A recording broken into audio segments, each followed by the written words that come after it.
May I request that we rise now as the guest of honor is coming into the room? Can we all stand? Brass band, please guide us to usher the guest of honor into the room. And as she comes in, may I request that we put our hands together as we are happy that she is with us. Can we all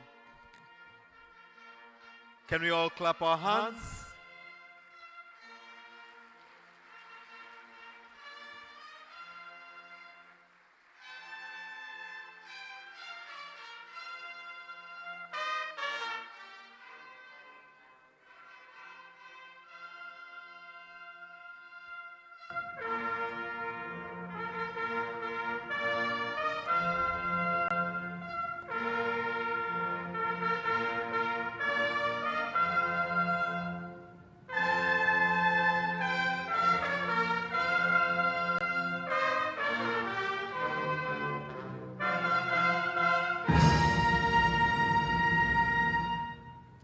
Madam President, please be seated.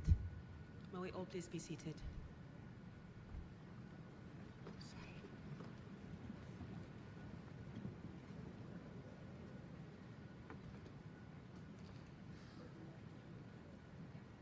Right, now brass band, may we please proceed now with the national anthem?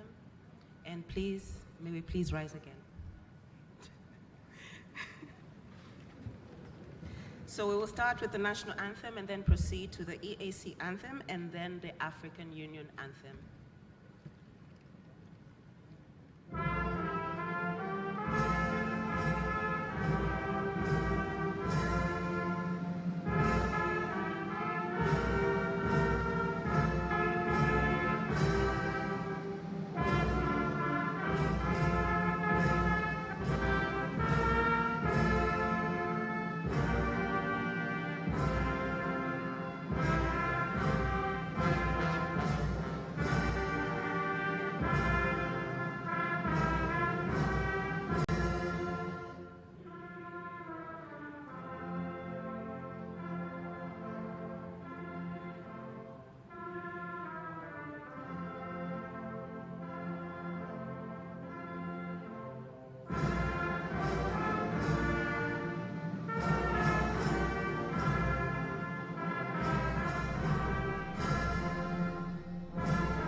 Now we may be seated.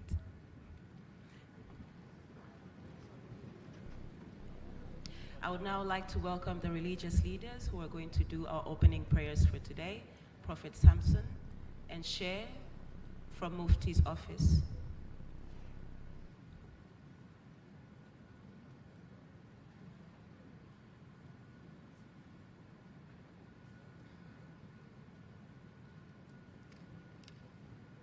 So we'll start with Prophet Samson and then proceed with the Share.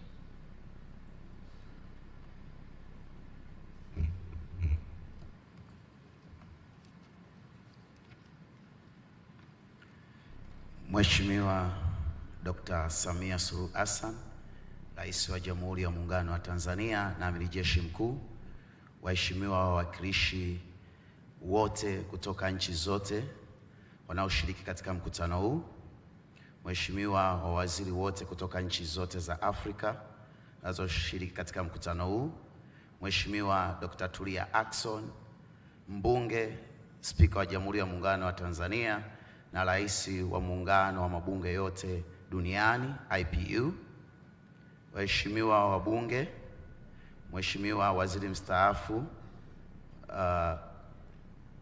Kayanda Pinda, ndugu washiriki wote ndani ya Tanzania na nje ya Tanzania, ninawasalimu katika jina la Yesu Kristo. Amani ya Bwana wetu iwe pamoja nanyi. Waheshimiwa marais na mgeni rasmi wa mkutano huu, kwanza kabisa nichukue nafasi hii kujitambulisha. Mimi naitwa Prophet Samuel Samson Loringa, mwangalizi wa kanisa la Omega, na viongozi wote, Mungu awabariki sana. Naomba kwa pamoja tuweze kuomba. Baba, katika jina la Yesu Kristo wa Nazareti mwanangu hai, Bwana Yesu, tunakushukuru kwa ajili ya mkutano huu mkuu ambao Mungu umeichagua nchi Tanzania na umeipa fursa nyingine nchi yetu ya amani, ambayo Mungu umetupa neema hii. Tumeona mikutano mingi ikifanyika chini ya uongozi wa rais wetu wa Jamhuri ya Muungano wa Tanzania Daktari Samia Suluhu Hassan, na hii ni kwa sababu ya ile amani na tunu ya amani uliyotupa katika taifa hili. Mungu, tunakusihi, endelea kuitunza amani na tunu ya taifa hili kama ambavyo umekuwa ukiitunza. Mungu, tunauleta mkutano huu ambao Mungu umetusaidia kama uchumi wa Mwafrika kwa habari ya kilimo. Mungu, tunajua sekta hii ya kilimo haijaanzia kwetu, bali wewe tangu mwanzo ulipoumba ulianza kumkabidhi mwanadamu wa kwanza bustani ya Eden ailime na kuitunza. Lakini zaidi ya yote Bwana Yesu, tunajua tuko katika mkutano huu wa kilimo, lakini naomba kama ambavyo umeipa amani nchi yetu ya Tanzania, nilete pia taifa la Kongo ambalo wenzetu wako katika vita, nikiitakia amani kama mtumishi wako. Mungu, ninakusihi achilia amani zaidi juu ya mataifa yote ya Afrika na viongozi wao ambao Mungu wanapitia changamoto za kukosa amani kama sisi ambavyo umetupa amani katika taifa letu. Baba, ninajua ya kuwa wewe unanisikia na kuheshimu maneno yale ninayotamka kinywani mwangu. Mungu, nakusihi ukayatazame maneno yangu, ukaendelee kuiweka Afrika katika amani, upendo, mshikamano, umoja, na hasa katika sekta hii ya kilimo. Mungu wangu na baba yangu, achilia hekima, maarifa na uchaji wa Mungu juu ya viongozi wote wa Afrika ili waweze kutuongoza vizuri. Lakini zaidi ya yote Mungu, ninakusihi, angalia taifa letu la Tanzania tukiwa katika mwaka huu wa 2025, ni mwaka wa uchaguzi. Tupe uchaguzi wa kweli, amani na haki, lakini zaidi utulivu mkubwa chini ya rais wetu Daktari Samia Suluhu Hassan, ili tukafanya uchaguzi tusiwe kama mataifa mengine yalipoingia kwenye migogoro na nguvu zingine za vita wakati wa uchaguzi. Sisi tupe utulivu, amani, mshikamano, upendo na ushirikiano ili tuweze kumaliza uchaguzi huu vizuri. Baba, asante kwa ajili ya neema hii. Asante Bwana Yesu kwa ajili ya haya yote, nikiomba na kuamini katika jina la Baba na la Mwana na la Roho Mtakatifu. Amen. Asanteni sana.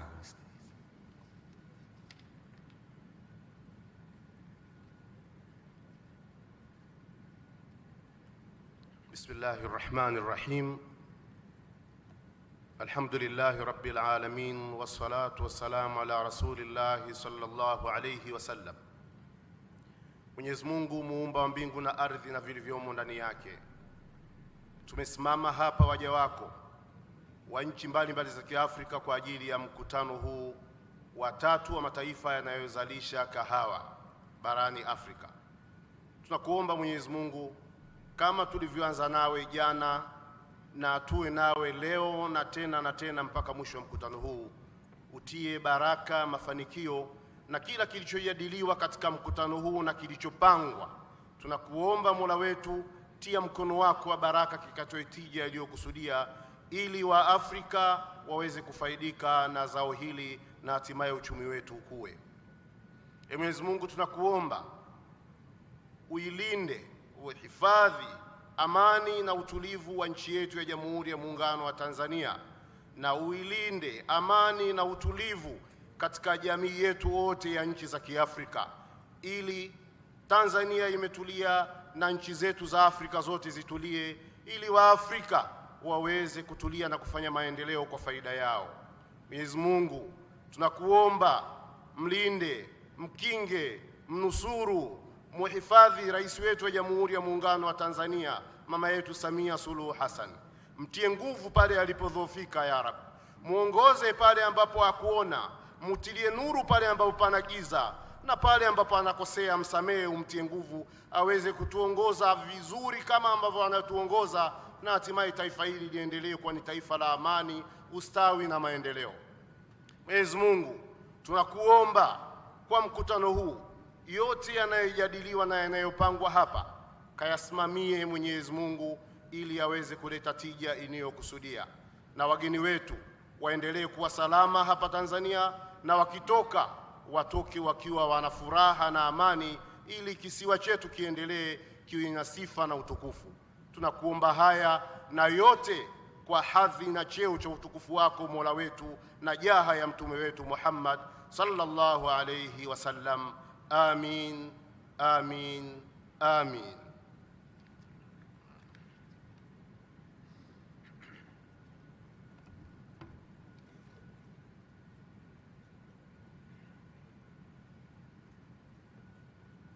May I request that we put our hands together for religious leaders.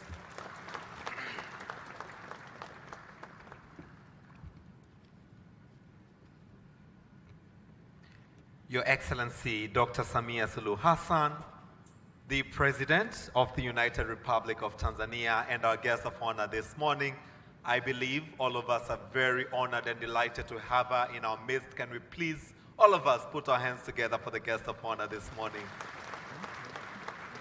Asante, asante sana. Your Excellency, allow me to also recognize the presence of Honorable Tulia Jackson, the Speaker of the Parliament of the United Republic of Tanzania. Let's put our hands together for her. Your Excellency, allow me to recognize the presence of Honorable Temesgen Tirunen, the Deputy Prime Minister of Ethiopia. Let's put our hands together for the Deputy Prime Minister. Thank you very much. Honorable guest, Your Excellency, allow me also to recognize in a very special way the presence of Honorable Ms. Zengo Kayanza Peter Pinda, the former Prime Minister, but also the Chairman of the Presidential Food and Agriculture Delivery Council. Thank you so much. Your Excellency, allow me to recognize in a very special way the presence of Honorable Prosper Dodiko, Minister of Agriculture of the Republic of Burundi and IACO Chairman. Delighted to have you with us. Your Excellency, allow me to also recognize the presence of Ambassador Rebecca Amoge Otengo, a member of the Permanent Representatives Committee at the African Union and the coordinator of Specialized Technical Committee of Agriculture, which is chaired by the Ministry of Agriculture of Uganda. Your Excellency, allow me in a very special way to recognize our very own Honorable Hussein Mohamed Bashe, the Minister of Agriculture of the United Republic of Tanzania, who is also our host on this summit. Your Excellency, allow me now to recognize all other ministers from the United Republic of Tanzania present, but I would also like to pick at this juncture and recognize all other ministers, and I will call them by name representing their respective countries, to begin with Honorable Wycliffe Oparanya, Cabinet Secretary, Ministry of Cooperative and Micro and Small Enterprises from Republic of Kenya. Your Excellency, allow me to recognize the presence of Honorable Dr. J. Alexander Nuta, Minister of Agriculture from the Republic of Liberia. With us also, Your Excellency, we have Honorable Eric Rigamba, Minister of State for Agriculture and Animal Resources from the Republic of Rwanda, who is also the Vice Chairman of AYACO. Your Excellency, allow me to recognize the presence of Honorable Kiakulaga Fred Bwino, Minister of Agriculture, Animal Industries and Fisheries from the Republic of Uganda. Delighted to have him with us.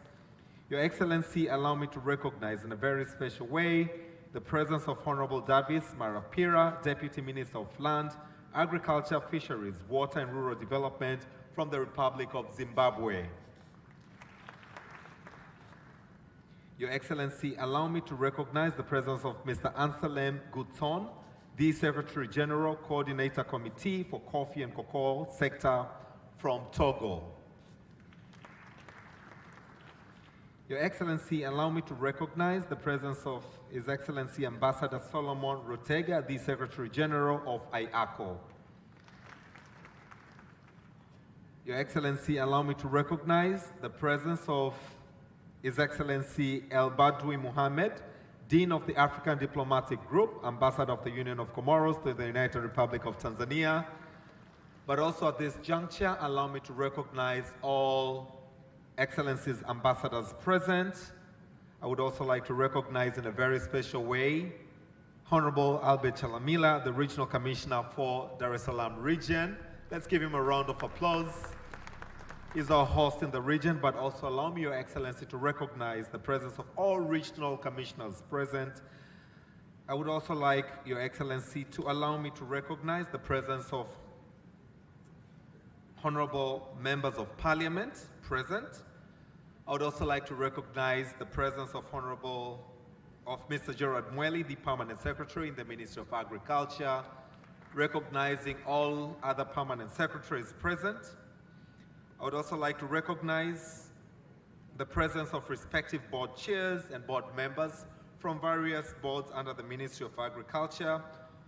Your Excellency, allow me to recognize all heads of government agencies and public institutions present.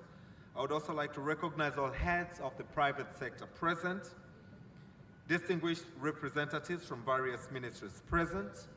As we are looking on to unlocking the youth opportunity in the coffee value chain, Your Excellency, allow me to also recognize the presence of all the young people, the youth who are here with us. Can all the youth in the room please clap your hands for the guest of honor? Your Excellency, we are also having a number of parliamentary committees. I would also like to recognize the chairs and the members of the parliamentary committees present with us this morning. I would also like to recognize and thank once again our religious leaders, members of the press, invited guests, ladies and gentlemen, Jamhuri ya Muungano wa Tanzania. Once again, allow me to say this is a coffee summit, and coffee is meant to give us the energy we need for the day. Jamhuri ya Muungano wa Tanzania. Your Excellency, this is the third G25 African Coffee Summit, which mirrors on unlocking employment opportunities for the youth through regeneration of the African coffee industry. This is the presidential summit, Your Excellency, and may it continue to please you that later on during the program, you lead us to witness the signing ceremony of the Dar es Salaam Declaration.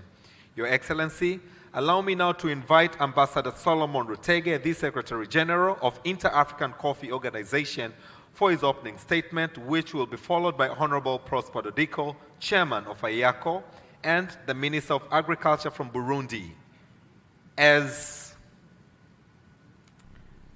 we will start with Honorable Prosper Dodiko, Chairman of AYACO, to be followed by Honorable Bashe. As he comes, please let's put our hands together for him. Karibu, karibu sana.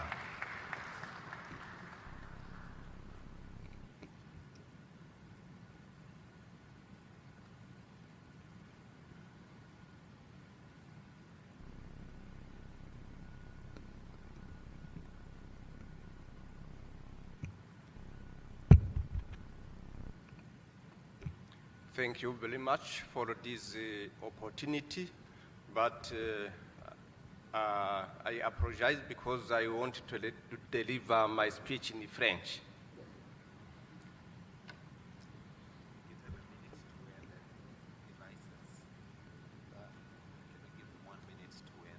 Yes. We can take 1 minute to take the...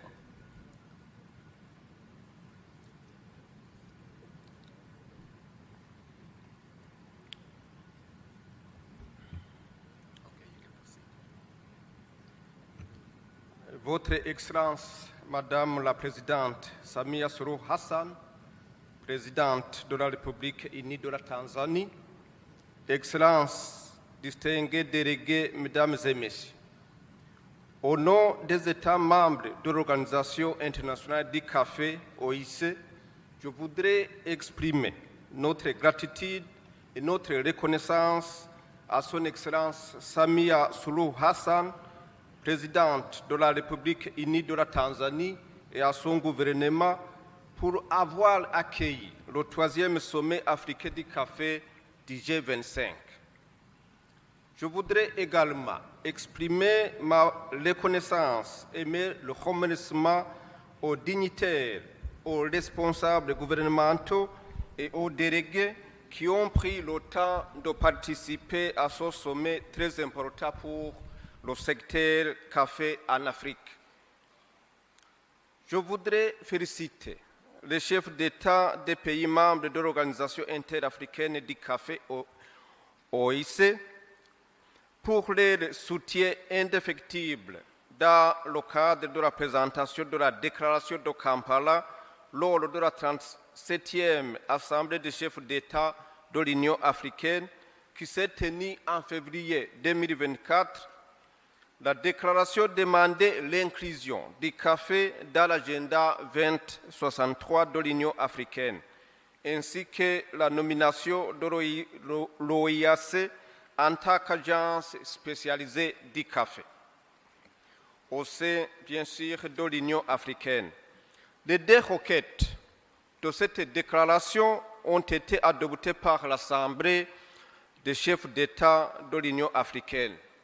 Aujourd'hui, nous sommes réunis pour aborder le défi le plus important auquel sont confrontés la majorité des pays africains, le chômage des jeunes. Le thème de ce sommet a été soigneusement choisi pour aborder la question de la création d'opportunités pour les jeunes à régénérer l'industrie africaine du café. L'Afrique, le deuxième plus grand continent, compte le plus grand nombre de pays producteurs de café. Le café est le moyen de subsistance ni de mzalishaji 60 millions de mkubwa personnes wa sur le kahawa continent. na tumekuwa tukizalisha zaidi ya kahawa na ambapo watu zaidi ya milioni 65 barani Afrika wamekuwa wakizalisha kahawa, na tungependa kuifanya idadi hii ya wakulima wa kahawa iwe maradufu zaidi.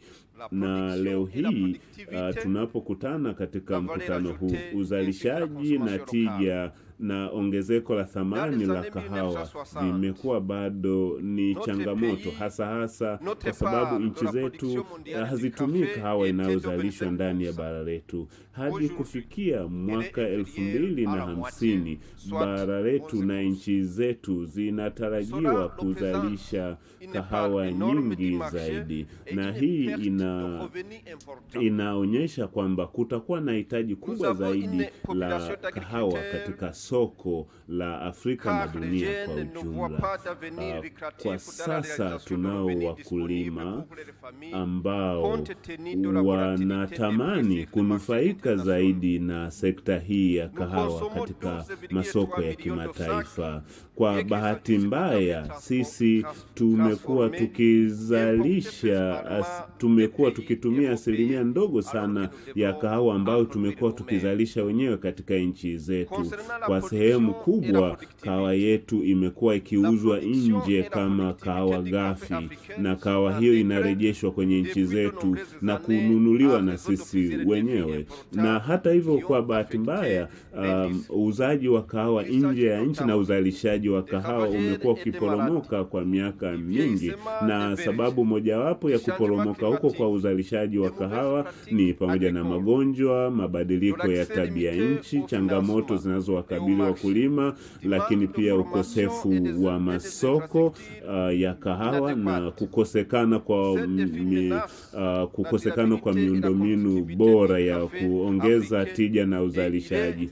Na changamoto hizi zote zinaathiri uzalishaji wa kahawa Afrika, na ninatumaini ni jukumu letu sisi wote kwa pamoja kushughulikia changamoto hizi. Ningependa kubainisha changamoto kubwa ambazo zinawakabili wakulima wetu ni pamoja na bei ndogo ya kahawa, na hii inatokana na ukosefu wa masoko. Wakulima wetu hawafikii masoko moja kwa moja, lakini pia kumefanyika jitihada mbalimbali, na jitihada hizi zinaendelea kufanyika, lakini jambo la muhimu ni kuhakikisha tunawavutia vijana na tunajiwekeza zaidi katika kuwaongezea umahiri, kuvutia ajira zaidi kwa vijana, utawala bora na masuala ya ulinzi na amani. Vyote hivi vitawavutia vijana, lakini jambo la muhimu zaidi ni kwamba tunataka kuwa na mkataba wa kushirikiana, nchi wanachama kushirikiana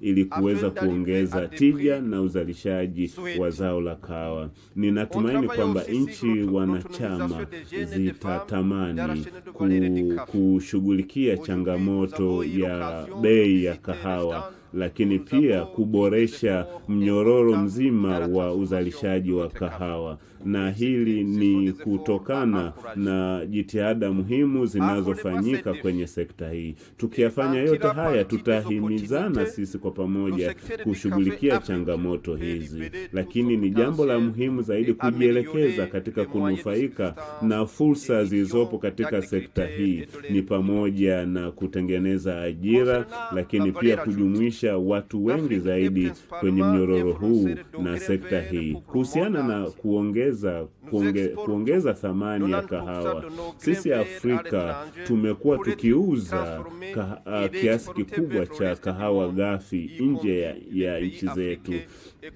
na tumekuwa tukiuza kahawa nyingi pasipo kuziongezea thamani. Kwa mfano, tulichonacho kwa sasa, tulichoweza kubaini ni kwamba katika uzalishaji wa kahawa tumekuwa na changamoto ya matumizi ya kahawa ndani ya nchi zetu, na ni jambo ambalo kila moja angetamani kujivunia matumizi ya kahawa ndani ya nchi zetu.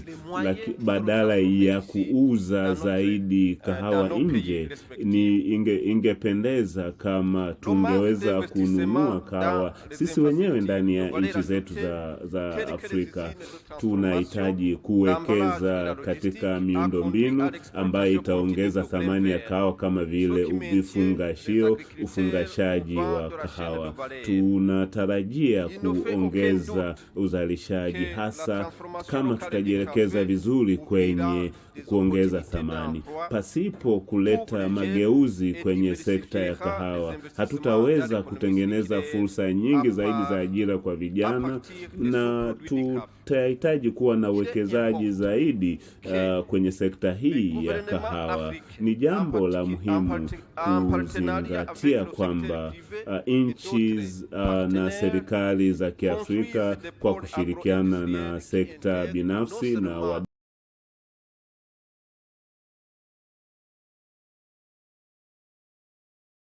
binafsi tutaendelea kushirikiana kwa pamoja ili kuboresha mifumo ya kilojistiki pamoja na kuongeza matumizi ya kahawa ndani ya nchi zetu. Tukiongeza thamani ya kahawa ndani ya nchi zetu, tutatengeneza ajira zaidi, lakini pia tutaondoa utegemezi wetu wa kuagiza kahawa kutoka nje. Kuhusiana na kahawa kutumika ndani ya nchi zetu, zetu. Hii itafanya kwamba tukichakata kahawa ndani ya nchi zetu, tutaifanya kahawa inunulike na kutumika katika nchi zetu, na hivyo kuchochea uchumi wa nchi zetu za Kiafrika. Tunapenda kuzipongeza nchi zinazofanya hivyo. Tujifunze kwenye hizo nchi kama Brazil, Indonesia ambazo zimewekeza zaidi katika kuchakata kahawa wao wenyewe. Sisi Afrika kwa bahati mbaya tunatumia zaidi ya nusu ya kahawa kutoka nje kuliko kile tunachokizalisha, na kiutamaduni inaonyesha kwamba sisi ni watumiaji wazuri wa kahawa, na tunaweza kujifunza kutoka Ethiopia ambao wao wamefanikiwa kuzalisha, lakini pia wanatumia kahawa. Tuna watu zaidi ya bilioni 1.5 Afrika ambao ni kiasi kikubwa na ni mtaji mkubwa, na tukiweza kutengeneza fursa nyingi za kahawa, fursa nyingi kupitia kahawa, tutanufaisha vijana wengi zaidi.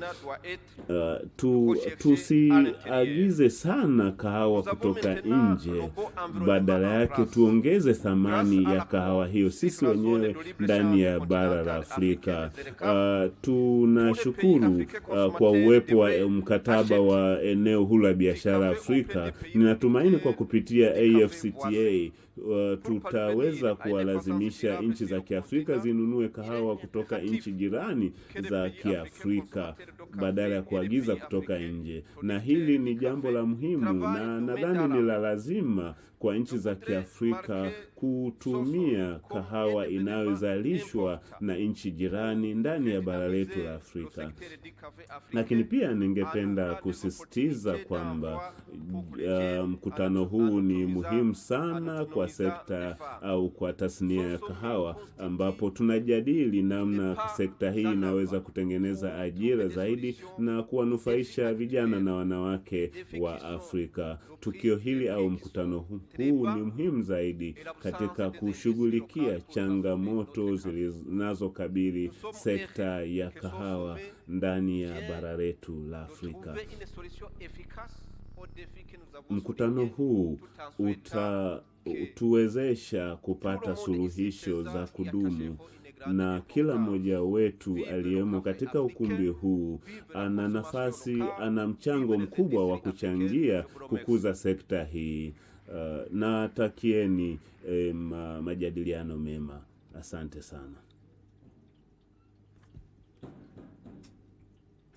Can we please extend another warm round of Naomba applause tumpigie makofi to Honorable Prosper Dodiko, Chairman of AYACO, and the Minister of Agriculture from Burundi. Your Excellency, this being the third G25 African Coffee Summit, as I mentioned earlier, we are guided by the theme Unlocking Employment Opportunities for the Youth through Regeneration of the African Coffee Industry. Allow me now, without further ado, Your Excellency, to call the countries for the endorsement statement as they are representing the heads of state, to begin with the Republic of Kenya, to be followed by the Republic of Uganda. As Honorable Minister is coming, can we please put our hands together as he comes to the podium? Karibu sana.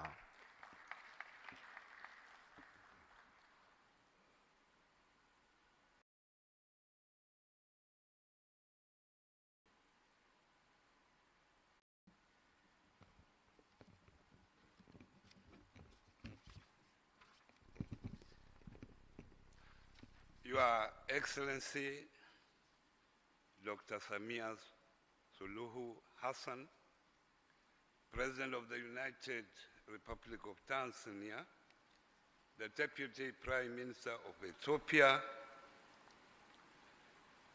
Honorable Hussein Bashe, the Minister for Agriculture of Tanzania, Honorable Minister for Agriculture from Burundi, who is the chair of AYACO, ministers from various countries of the G25, members of states, permanent secretaries, Ambassador Solomon Rutega, Secretary General of AYACO, distinguished delegates, leaders of the coffee industry. Your Excellency, this is a speech from His Excellency Dr. William Samoei Ruto, the President of the Republic of Kenya and the Commander-in-Chief of the Defense Forces. And before I do so, he has conveyed greetings to you and from the people of Kenya. I read verbatim. It is an exciting moment to join the third G25 African Coffee Summit, a great gathering that is meant to discuss a matter that is very clear to all of us, coffee. As we say in my country, kahawa ni dola. Indeed, coffee is a global commodity of immeasurable value to our economies. We converge here as Africans, coffee-producing nations, to reaffirm our commitment to revitalize this vital subsector by seeking to develop strategies that will create employment opportunities for our youth and regenerate the African coffee industry. The theme of the summit, Unlocking Employment Opportunity for the Youth through Regeneration of the African Coffee Industry, speaks to the African Union Agenda of 2063 programs and youth development policies. Africa's youth population is our greatest asset, yet their participation in the coffee sector remains limited due to structural changes. Distinguished guests, ladies and gentlemen, the summit's theme aligns the Kenya bottom-up economic transformation agenda and national policies that we have developed to create innovative, attractive, and sustainable employment opportunities for the youth through the active engagement in the coffee subsector. Today, we take a bold step with a collective declaration that seeks to transform this industry into a hub of job creation, innovation, and prosperity. Africa's coffee industry has long been a cornerstone of our economies, supporting millions of livelihoods. However, despite producing some of the world's finest coffee, Africans account for an average of 11% of the global production and 12% of domestic consumption. We cannot allow this trend to continue. By 2030, we should endeavor to increase our share of global coffee production to 20% and boost domestic consumption to 30%, ensuring that more value is retained within our continent. To achieve this, regeneration of the coffee industry is required through value chain investment and embracing innovation that will revitalize coffee farming, processing, and trade. The commitment we make today will serve as a framework for action. Your Excellency and honorable ministers, Kenya, like many of our African counterparts, has a rich coffee heritage. Our high-quality Arabica coffee, known for its distinct acidity, has positioned us among the leading producers. However, despite immense potential, the sector faces challenges, just like other coffee producing countries on the continent. These include aging farmers, low youth participation, climate change, and volatile markets. If we do not act now, we risk diminishing the very industry that has been the backbone of many of the rural economies. Your Excellency, fellow Africans, today we call to action that we must commit to here in Dar es Salaam is to work together as the African Union member states. The commitments we make today demand bold leadership, collaboration, and sustained investment. Governments must create enabling policies while the private sector, financial institutions, and development partners must join forces to drive innovation and sustainability. Most importantly, we must empower the youth to take charge of the industry by providing them with access to finance and technology, training, and opportunities along the entire coffee value chain. The declaration signed here will define the future of African coffee industry and, by extension, the economic empowerment of our people. Your Excellency, fellow Africans, Kenya takes its pride of place by solidly endorsing the Dar es Salaam Declaration that, among other objectives, seeks to boost production, prioritizing intra-Africa trade, and fostering value addition. Let us move forward in solidarity, determination, and commitment to building a coffee sector that is resilient, innovative, and led by the youth of Africa. As I conclude, may I please remind you that while you may not buy happiness, you can buy African coffee and build Africa. Asanteni sana, Mungu awabariki.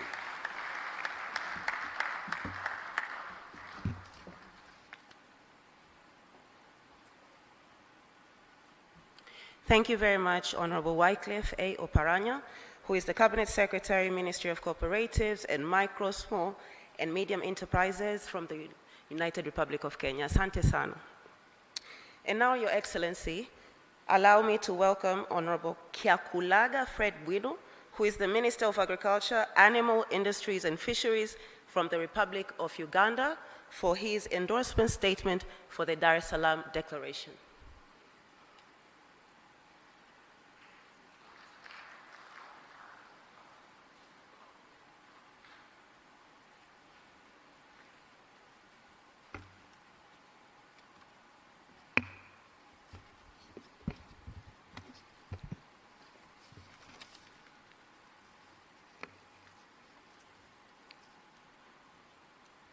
Your Excellency, the President of the United Republic of Tanzania, Mama Dr. Suluhu Hassan, the Right Honorable Speaker of the Parliament of the Republic, the United Republic of Tanzania, the Right Honorable Deputy Speaker, Deputy Prime Minister of the Federal Democratic Republic of Ethiopia, the Right Honorable former Prime Minister of the United Republic of Tanzania, Excellencies representing IACO member states, honorable colleagues, the ministers, distinguished participants, ladies and gentlemen. Your Excellency, allow me to present the statement from His Excellency the President of the Republic of Uganda, His Excellency Yoweri Kaguta Museveni, at this auspicious third G25 Coffee Summit verbatim. And you'll allow me to adopt the protocols that I've already elaborated. I bring you greetings from the people of Uganda, and particularly the actors in the coffee industry. I wish to thank you, Your Excellency Samia Suluhu, and our Tanzanian brothers and sisters for the warm hospitality accorded to the Ugandan delegation since arriving in this beautiful city of Dar es Salaam. I also thank you for hosting us for this third G25 African Coffee Summit. Excellencies, coffee is a strategic commodity in many of our countries. It is vital for economic growth, foreign exchange earnings, and the livelihood of millions of our citizens involved in the enterprise at various stages of the coffee value chain. I thank the government of Tanzania for its continued commitment to advancing Africa's coffee industry. The convening of this summit in Tanzania is a testament to the country's dedication to promoting coffee as a strategic commodity for economic transformation across our continent. I also thank the Inter-Africa Coffee Organization, IACO, for their continued leadership in championing the cause of the African coffee. You will recall that in August 2023, Uganda hosted the second G25 Africa Coffee Summit in Kampala. The objective was to garner support from all Africa coffee-producing countries to reach consensus on building an integrated coffee sector. Arising out of the summit, a number of commitments were made through the Kampala Declaration, among which was to have coffee recognized as a strategic commodity of the African Union under Agenda 2063. I'm pleased that as we convene today for the third summit, the commitments from the 2023 summit have since been realized. At the 37th Ordinary Session of the Assembly of the Heads of State and Government of the African Union in February 2024 in Addis Ababa, the Kampala Declaration was unanimously adopted. As we gather today in Dar es Salaam, we must build on the momentum generated in Kampala. This third summit provides another opportunity to assess progress, address emerging issues, and forge a collective path forward. You are aware that Africa produces some of the world's greatest coffee, yet the continent still does not fully benefit from this immense value. In Uganda, for instance, we produce 8.2 million bags of coffee. That is about 500,000 metric tons. Out of these, 6.2 million bags were exported as per the 2023 statistics, but only a small fraction of about 1 metric ton was processed at home. The rest is just sold as raw coffee, which serves as a raw material to Europe and the rest of the importing countries. This coffee then comes back to us in different names, selling expensively. We have to change this narrative. Through enhanced value addition, better market access, and policies that prioritize farmers' welfare, we can ensure that African coffee commands the respect and value it deserves on the global stage. The theme of this summit, unlocking employment opportunities for the youth through regeneration of the African coffee industry, is relevant. Africa has the youngest population in the world, and we must harness this demographic dividend to revitalize our coffee sector. In Uganda, more than 73% of the country's population are youth under the age of 30. We have been advising our people that agriculture, if managed well, can solve one of our greatest challenges, youth unemployment. But for this to happen, we must show the value in agriculture and address the challenges in relation to quality inputs, value addition, and market access, especially intra-Africa trade. We must therefore prioritize investment in the youth if we are to regenerate the African coffee industry. Investing in capacity building of the youth through regional centers of excellence, supporting youth-led ventures to increase domestic consumption, and promoting entrepreneurship through innovative approaches to coffee production, processing, and marketing will boost the coffee industry. The G25 African coffee-producing countries must prioritize strategic investment to catalyze value addition and enhance economic outcomes. Uganda remains steadfast in its support for the G25 initiatives and stands steady to work with all member states to ensure that Africa's coffee industry thrives both in quantity and quality. Through this summit, let us drive actionable solutions that will ensure the sustainability of the African coffee industry and unlock its potential for economic growth and youth employment as we position Africa as the leader in the global coffee economy. Finally, I wish to assure you that we remain committed to the aspirations of the G25 Coffee Summit and its mission to elevate the African coffee subsector. I thank you.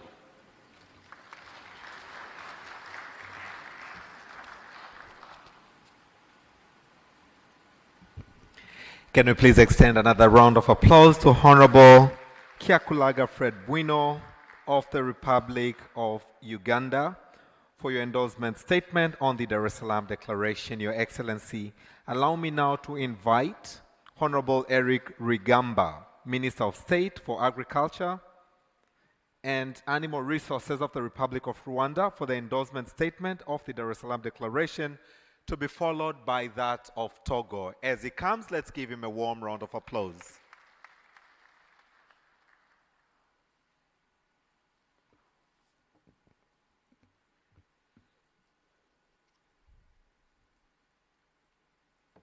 Your Excellency, Dr. Samia Suluhu Hassan, President of the United Republic of Tanzania, Excellencies, distinguished delegates, ladies and gentlemen, good morning. Good morning. I stand here on behalf of His Excellency Paul Kagame, the President of the Republic of Uganda. I wish to bring warm greetings from the people of Rwanda, and I would like to add my voice thanking you, Your Excellency, Dr.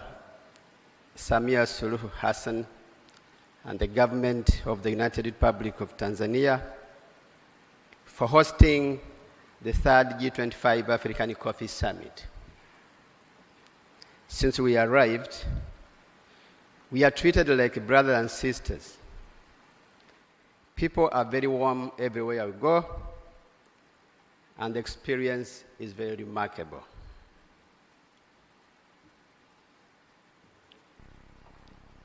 Rwanda is and will fully endorse the Dar es Salaam Declaration on Coffee as a strategic commodity. For us in Rwanda, coffee plays a very critical role in fostering poverty reduction, economic growth, and sustainable development in Rwanda, and we believe in Africa.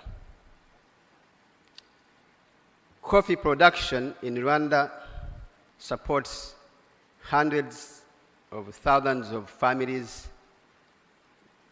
directly and indirectly. The sector forms a very crucial component of Rwanda's export strategy. It's a major source of employment. It plays a very critical role in terms of job creation. And so the sector is very critical. We want to acknowledge the strategic value of this sector. And as a country, we remain committed and we aim to strengthen various policies, strategies, programs that we encourage all of us to try to deal with the challenges the sector is facing and be able to optimize the opportunities it offers. As the government of Rwanda, we want to reiterate our commitment to do all it takes to encourage more investments in the sector, promote research and innovation. We want to put all efforts to increase production and productivity and the value to the actors in the sector. We want to work with everyone to increase market access for our smallholder farmers, as well as making all efforts to ensure better coordination among all stakeholders in the coffee value chain in Rwanda, in the region, and the continent. Your Excellency, this summit and the declaration that will be signed later on represents our voice. We are ready to join all other African countries producing coffee for shared vision towards coffee industry that we hope and believe that will be beneficial to all sectors and all actors. I thank you for your kind attention.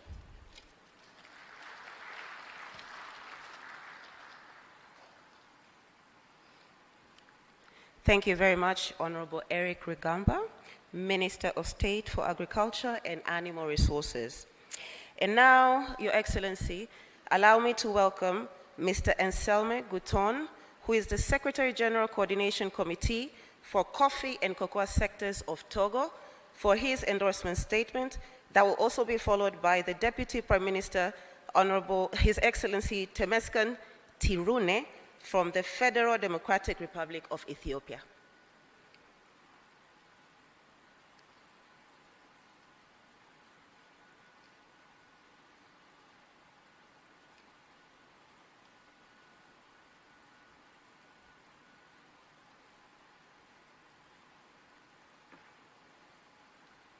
I want to talk in French.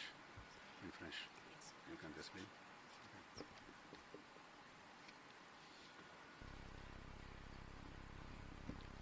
Thank you, Nancy.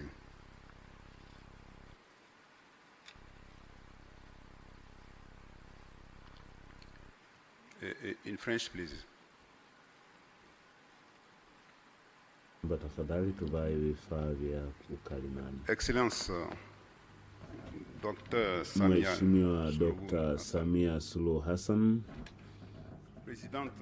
Rais wa Jamhuri ya Muungano wa Tanzania, waheshimiwa mawaziri na wakuu wa ujumbe wa kutoka nchi za Afrika, waheshimiwa wajumbe na waheshimiwa mawaziri na viongozi wa serikali ya Jamhuri ya Muungano wa Tanzania, waheshimiwa mabalozi na wawakilishi wa jumuiya za kimataifa, Mheshimiwa katibu mkuu wa AICO, Mheshimiwa rais au mwenyekiti wa Afrika, waheshimiwa wajumbe wa AICO, waheshimiwa mawaziri na wajumbe waalikwa, itifaki zote zikiwa zimezingatiwa.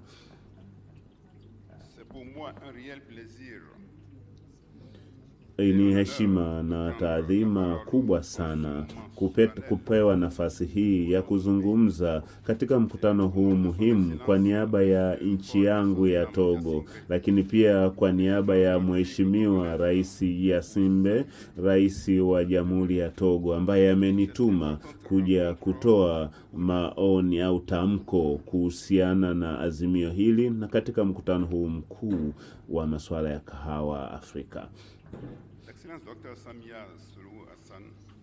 Mheshimiwa Dr. Samia Suluhu Hassan, rais wa Jamhuri ya Muungano wa Tanzania,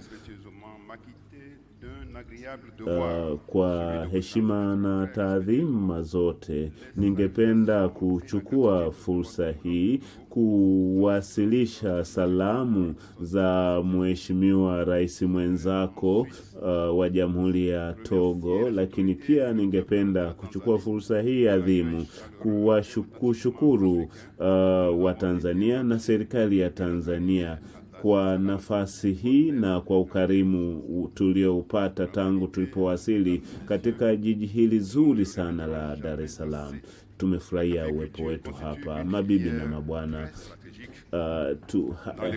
Hatuna maneno ya kutosha sana kuelezea kuhusu umuhimu wa kahawa katika chumi zetu za bara la Afrika, hasa nchi zinazozalisha kahawa, yani nchi 25 za Afrika zinazozalisha kahawa zimeamua kufanya mkutano huu ambao ni wa muhimu sana, na ni jambo la muhimu sana kuamua kuhusu kahawa kwa sababu ni zao la kimkakati na limeingizwa katika ajenda ya Umoja wa Afrika ya 2063. Uamuzi huu ulianza mchakato wake mapema 2023 na 2024 wakati wa mkutano mkuu wa kuwa nchi waliamua zao hili la kimkakati. Na sisi Afrika tumekuwa tukizalisha 11% tu, na Ethiopia wanauza nje zaidi ya 25% ya kahawa ghafi. Kwa hiyo tunapenda kupongeza kamati ya maandalizi ya mkutano huu kuhusu kahawa kwamba kauli mbiu hii ya kufungua fursa za ajira kwa vijana kupitia mapinduzi ya sekta ya kahawa ni kauli mbiu muhimu kwa ajili ya kushughulikia changamoto zinazokabili sekta ya kahawa Afrika, kwa sababu tunalenga zaidi kutengeneza fursa kwa wanawake na vijana, na pia tunajadili changamoto zinazokabili bara letu kuhusiana na matumizi ya kahawa. Mheshimiwa Rais Samia Suluhu Hassan, rais wa Jamhuri ya Muungano wa Tanzania, waheshimiwa mawaziri, wajumbe wa mkutano huu pamoja na nchi wanachama wa AICO, mwaka 2020 Togo tulianzisha mpango mkakati unaolenga kuongeza thamani katika mazao ya kilimo na kahawa ikiwa miongoni mwa mazao hayo. Na kwa sasa tumeandaa mpango mkakati kwa ajili ya sekta ya kahawa kwa kushirikisha wadau mbalimbali pamoja na serikali.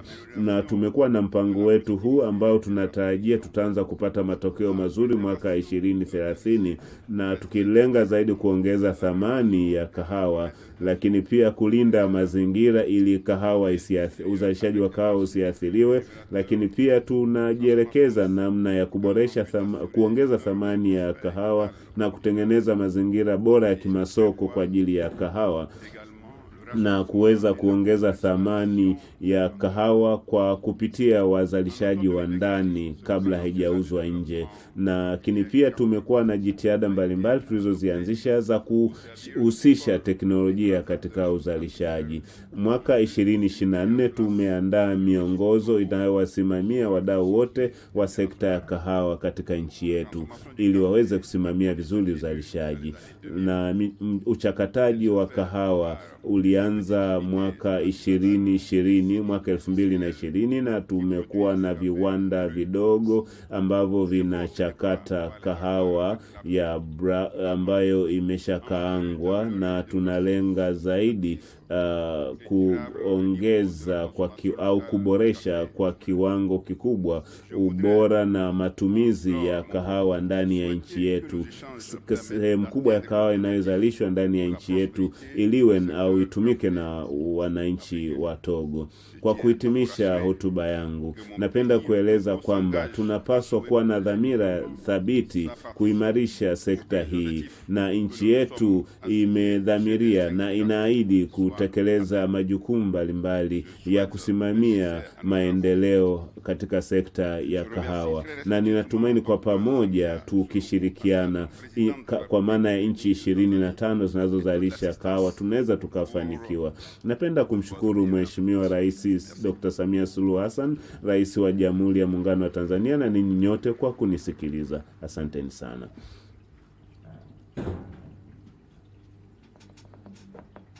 Can we once again give him a warm round of applause? Naomba tumpigie makofi Mr. tafadhali. Asalim Mheshimiwa Secretary General and Coordinator Committee for the Coffee and Cocoa sector of Togo.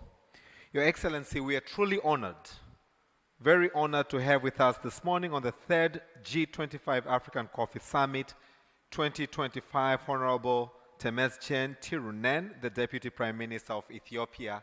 Kindly allow me now to bring him for the endorsement statement of the Dar es Salaam Declaration, and his statement will be followed by the country video, the statement by the United Republic of Tanzania, and we'll ask you to witness the signing of the Dar es Salaam Declaration, and then Honorable Hussein Bashe will invite you for your speech.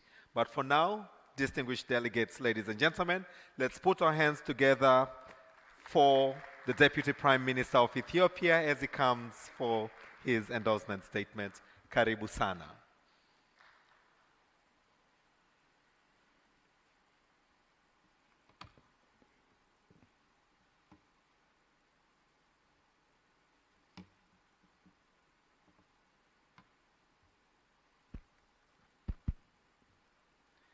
Your Excellency, President Samia Suluhu Hassan, President of the United Republic of Tanzania, Excellencies, Head of Delegations of G25 African coffee production countries, Your Excellency, Ambassador Solomon Ritga, Secretary General of Inter-Africa Coffee Organization, IACO, Excellencies, Ministers, Honorable Ambassadors, and representatives of intergovernmental organizations, distinguished invited guests, ladies and gentlemen. As an Ethiopian, I take coffee very seriously. It is in our history, our culture, even our bloodstream. In fact, legend has it that an Ethiopian goat discovered coffee when it started jumping around like it had just won the lottery after nibbling on some coffee cherries. Now, that goat may not have known it at the time, but it sparked an entire global industry. I am truly honored to be here and extend my deepest gratitude to the people and government of Tanzania for the warm welcome. I bring you greeting from the birthplace of coffee. I am delighted to take part in this conference as we deliberate on how to make coffee a key driver of Africa's economic growth. I particularly commend the government of Tanzania, the Inter-African Coffee Organization, and all stakeholders who have made this event a success. For Ethiopia, this year's G25 African Coffee Summit is special for two reasons. First, we meet just after the 38th African Union Assembly, where our leaders committed more than ever before to realize Agenda 2063, our collective vision for a prosperous and self-reliant Africa. Second, this summit comes at a time when Ethiopian coffee is reaching new heights in global exports. It is a moment of opportunity. Excellencies, Ethiopia is Africa's leading coffee producer and ranks third in the world. Yet, like all of you, we face significant challenges: climate change, price fluctuation, shifting global regulations. The question before us is simple. How do we ensure African nations are the primary beneficiaries of African coffee? I am encouraged by the progress we have made. For the first time, coffee has been recognized as a strategic commodity in African Union Agenda 2063. We have also successfully established IACO as a specialized agency of the African Union, but this is just the beginning. Now we must focus on mobilizing resources for projects that enhance production, promote domestic consumption, and strengthen intra-African trade, particularly through IFCFTA. Excellencies, this summit is also a platform to share best practices. In Ethiopia, we have made great stride, earning $1.43 billion from exporting 300,000 metric tons of coffee last year alone. Let me highlight a few lessons from our experience. First, policy performance matter. We introduced new regulations that empower farmers and boost national revenue. In the past 5 years, Ethiopia has planted 8.5 billion improved coffee seedlings, a commitment to sustaining production and building a climate-resilient future. Second, sustainability is non-negotiable. We are proud to maintain deforestation-free supply chain and implement sustainable forest management practices. These efforts are not just good for environment. These efforts are not just good for environment. They also strengthen Ethiopia's position in global markets, ensuring compliance with new regulations like the European Union's deforestation regulation and corporate sustainability due diligence directive. Third, partnerships drive success. Our work with international partners such as the Italian Agency for Development Cooperation, UNIDO, has de-risked investment in Ethiopia's coffee sector, allowing us to produce some of the finest coffee in the world. But perhaps one of the most overlooked advantages is our culture and coffee consumption. In Ethiopia, we drink half of what we produce, which not only fuels our mornings but also keeps our coffee sector competitive at home and abroad. Excellencies, the road ahead is clear. Africa must invest in the coffee industry. We must add value, create jobs, and expand our global market share. Most importantly, we must work together, governments, private sector players, and international partners to transform African coffee from a commodity into a powerful economic engine.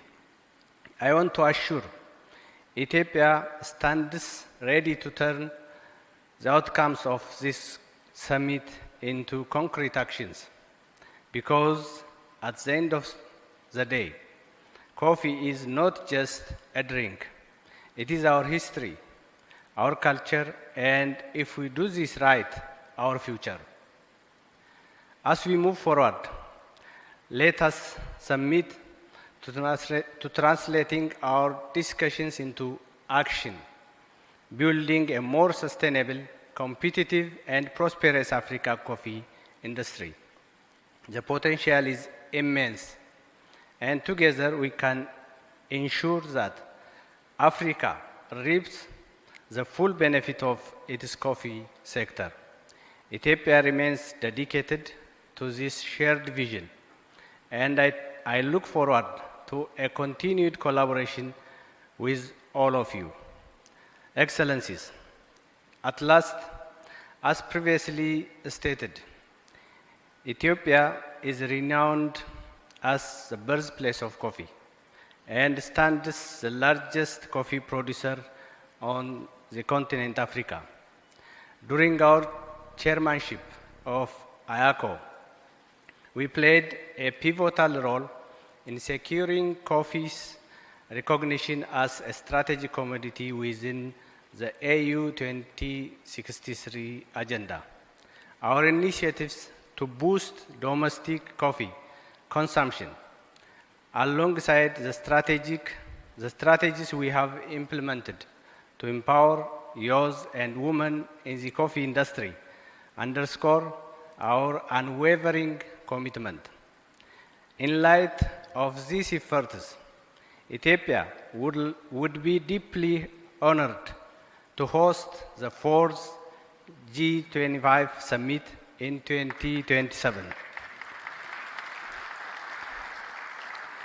And it respectfully seeks the endorsement of member states for this proposal. I am sure you will accept it. I am sure we will be at your second home, African Union, beautiful city, Addis Ababa. So thank you very much.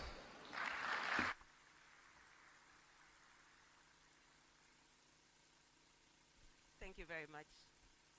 Thank you very much. Hello? Thank you very much, Deputy Prime Minister, and I do hope that the countries have heard that call and that hopefully we can look forward to the 4th G25 Africa Coffee Summit in Ethiopia next year. And now, Your Excellency, ladies and gentlemen, before we receive the endorsement statement from the Minister of Agriculture, Tanzania, Honorable Hussein Mohamed Bashe, we would love for you to focus on the screen as we play a country video.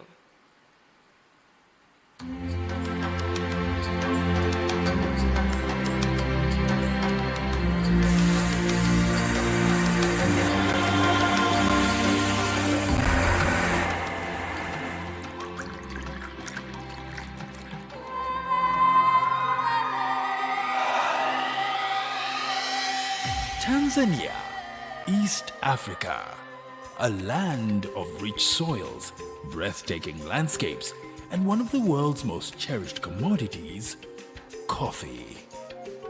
Tanzania produces both Arabica and Robusta coffees in 3 production zones in the country's northern, western, and southern regions. Arabica, known for its smooth and aromatic profile, is grown in the northern regions of Kilimanjaro and Arusha, the southern highlands, and Kigoma in the west. Robusta, known for its bold and strong flavor, thrives in Kagera near the shores of Lake Victoria. Arabica accounts for 60% of production and Robusta 40%. Together, they create a unique blend of flavors that put Tanzanian coffee on the global map. At the beginning of the journey under the 6th administration, Tanzania's coffee production stood at around 59,000 metric tons, ranking Tanzania 3rd in the East African region and 4th in Africa. Despite these historical achievements, the sector faced the following challenges. Farmers received 4,500 Tanzanian shillings, or about $1.7 per kilo of Arabica, and 1,300 Tanzanian shillings, or $0.50 for a kilo of Robusta. The country earned a low income of about $112 million in coffee exports. Individual-based selling weakened farmers' bargaining power, and the ability to produce and distribute coffee seedlings was limited to 7 million seedlings annually. Despite the global recognition of Tanzanian coffee, farmers struggled with low yields, unstable prices, and market access challenges. Under President Samia Suluhu Hassan's leadership, strategic reforms have transformed the coffee sector. Production and distribution of high-quality coffee seedlings increased from 7 to 22 million annually and have been provided free to farmers. Fertilizer subsidies lowered costs by 30%, easing the financial burden on farmers. Investments in coffee washing stations were made to replace home pulping, training to improve coffee quality by 25% to gain access to niche markets. Block coffee farms were introduced to engage youth in coffee farming. Research initiatives now focus on climate resilience and sustainable farming. It doesn't end there. A new online auction system was implemented to enhance price competitiveness and transparency. Deep well irrigation projects were also launched to support small-scale farmers, and employment opportunities have been expanded through the Building a Better Tomorrow program, integrating youth into the coffee value chain. These efforts have significantly impacted the sector. Production has risen to 85,000 metric tons. Tanzania is now the second largest coffee producer in East Africa and maintains its 4th position in Africa. Export earnings doubled to about $235 million in 2023-2024. Farmers now earn $6 per kilo of Arabica and $4.5 per kilo of Robusta. And Tanzanian coffee continues to secure strong markets in the EU, Japan, the USA, Canada, and Africa. The transformation is best reflected in the voices of stakeholders. We are very much thankful to the President of Tanzania, Mama Samia Suluhu Hassan, who has given this opportunity to come up with businesses like ours. I am an investor in the coffee industry. As the owner of Cafe Coffee, we are happy to have this presence in Tanzania, and we have been expanding quite large. We have presence in Dar es Salaam, in Zanzibar, and in Arusha, and we are looking forward to expanding within all different cities in Tanzania. Serikali yetu sasa hivi awamu ya 6 imetuandalia mazingira ya kuweza kufanya biashara vizuri sana. Tuna barabara nzuri sana. Kuna wakati tukiwa tunatoka Bukoba mkoa wa Kagera ambapo tuna kiwanda chetu kuja kufika Dar es Salaam kwa gari ilikuwa inabidi uzunguke kwenda Uganda, Kenya hadi Dar es Salaam kuja kufika hapa.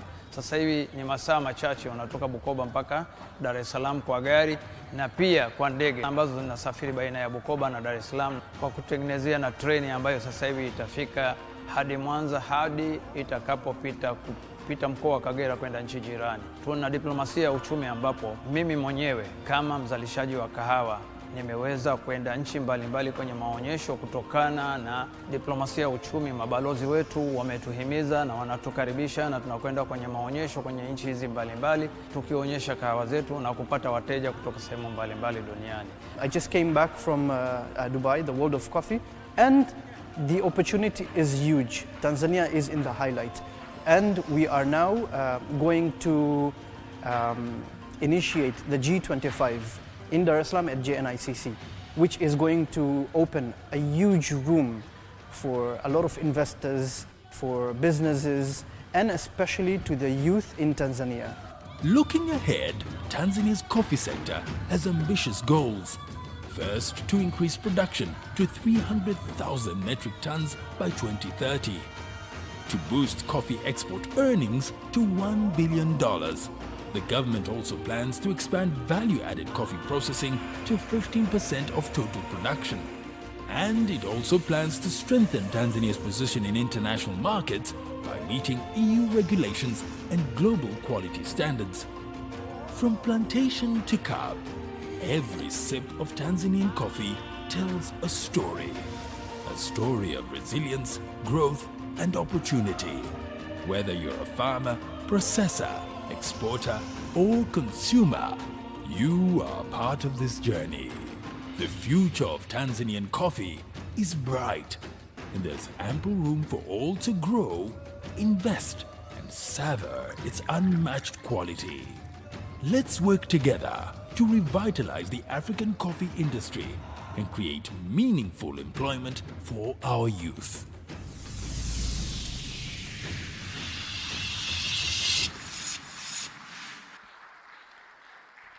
Asante, asante sana. Thank you very much, Your Excellency. Allow me now to invite Honorable Hussein Mohamed Bashe, the Minister of Agriculture of the United Republic of Tanzania, for the country's statement. His statement, Your Excellency, will be followed by the signing ceremony of the Dar es Salaam Declaration. Can we put our hands together as Honorable Bashe comes for the declaration?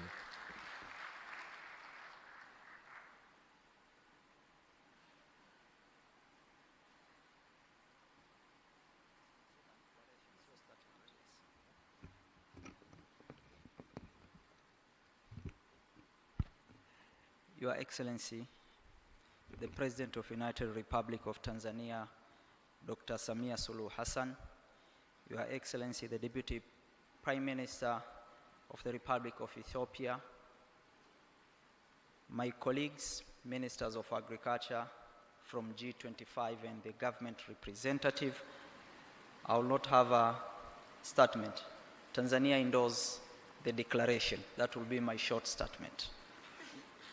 I'm here just to read the third G25 African Coffee Summit. Your Excellency, in brief, yesterday we had a long discussion among African G25 countries, and we had come up with our declaration, which I will read in front of you, and that will be signed. And after that, I will invite you for the closing of the summit. Dar es Salaam Declaration, third G25 African Coffee Summit, 21st to 22nd February 2025, held in Dar es Salaam, United Republic of Tanzania. We, the heads of the state and government of the 25 African coffee producing countries, convened for the third edition of the G25 African Coffee Summit in Dar es Salaam, Tanzania, on 22nd of February 2025, under the theme Unlocking Employment Opportunity for Youth through Regeneration of the African Coffee Industry. Concerned that while 50% of African countries produce coffee, its global share in production and productivity and revenue has been declining for the last decades. Mindful that 90% of African coffee is exported in raw form due to lack of adequate processing and roasting plants on the continent.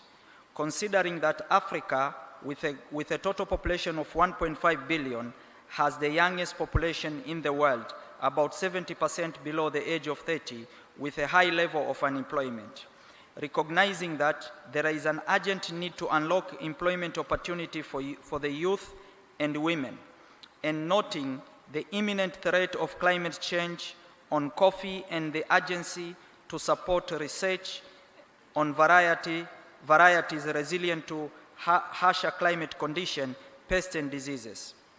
Considering that coffee has been adopted as a strategic commodity in the African Union Agenda 2063 at the 37th Heads of State Assembly, which met at the African Union in Addis Ababa in February 2024. The Inter-African Coffee Organization is a specialized agency of the African Union for Coffee. and the African Continental Free Trade Agreement, established in 2018, provides an instrument to trade between African countries without tariff to boost sustainable economic growth on the continent. Agreed to: 1. Support research in coffee value addition to enable innovation and development of new products, generate new technologies on best agronomic practice, development of new varieties with high yield, best quality, resilient to harsher climatic conditions, pests and diseases. 2. Support investment in value addition of coffee and its product and promote domestic coffee consumption. Have at least 50% of African coffee production roasted and traded inside the continent by 2035. Innovate and adopt new technology tools in the coffee value chain. Request that the African Union represent the Inter-African Coffee Organization in negotiation with the European Union in connection with the change of EU regulatory framework, such as the EUDR and any other changes in the European regulation. Meaning, EU and any other organization globally should not make a decision on coffee without involving the African Union and the African continent. IACO member countries facilitate the establishment of centers of excellency for coffee and an African Center for Coffee Research. African governments support initiatives to increase domestic coffee consumption, and African governments empower their nationals to go into public-private partnership to invest in coffee value addition locally. We undertake to organize the G25 African Coffee Summit every 2 years. The 4th G25 African Coffee Summit will be organized in 2027 in Ethiopia, Addis Ababa. Endorsed in Dar es Salaam, this 22nd day of February 2025. I thank you all.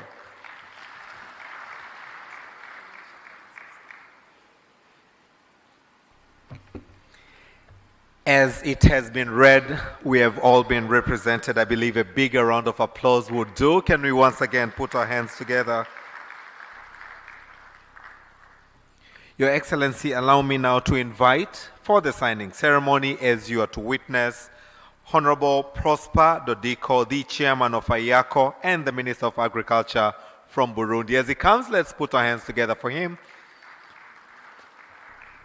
After the signing, I will request that the brass band will also receive as we witness the signing.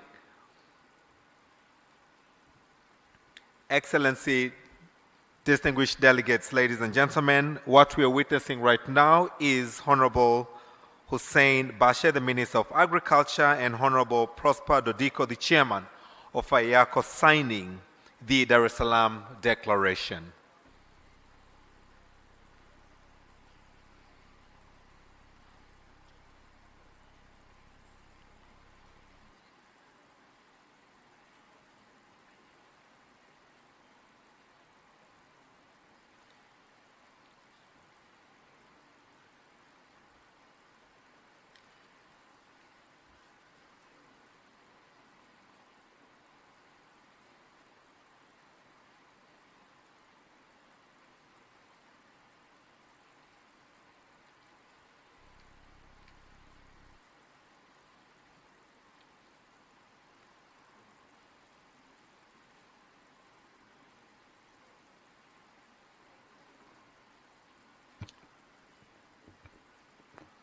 The clauses of the declaration were just read by Honorable Bashe. So what is happening now is now officiating, and it becomes an official document of the 3rd G25 Africa Coffee Summit 2025, which Tanzania is greatly honored that we are hosting this great summit here.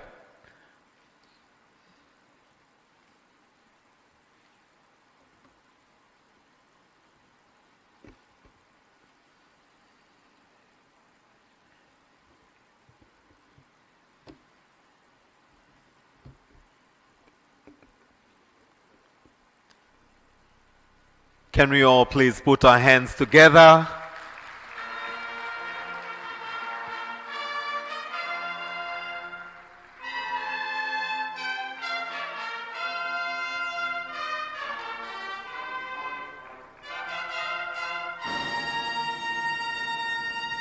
Once again, let's put our hands together for that wonderful ceremony that Her Excellency Dr. Samia Suluhu Hassan has led us to witness, the signing ceremony of the 2025 G25 African Coffee Summit that has just been signed.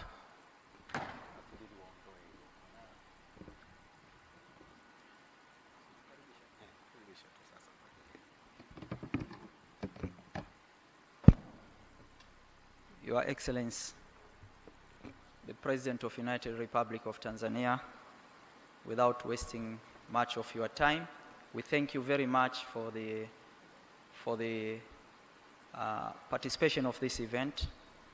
And let me take this opportunity now to welcome you. Karibu mama ili uweze kuongea na sisi. Asante sana.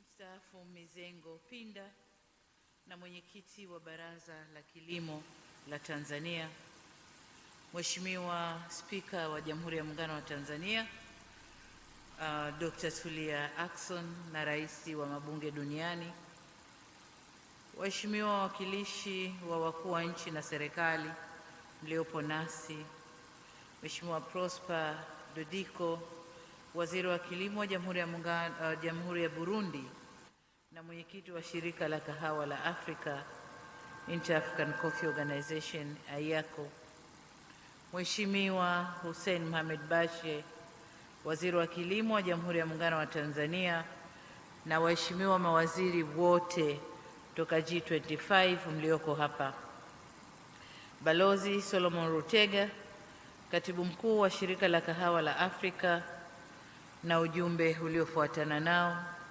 waheshimiwa wabunge wote mliopo hapa, makatibu wakuu, mkuu wa mkoa wa Dar es Salaam na wakuu wa mikoa inayozalisha kahawa hapa Tanzania mliopo nasi hapa, mabalozi na wawakilishi wa mashirika ya kimataifa, wawakilishi wa wakulima na wanaushirika wa kahawa mliopo nasi, wadau wote wa kahawa mliopo, ndugu waandishi wa habari, nataka nitambue itifaki yote iliyotambulishwa hapa, mabibi na mabwana.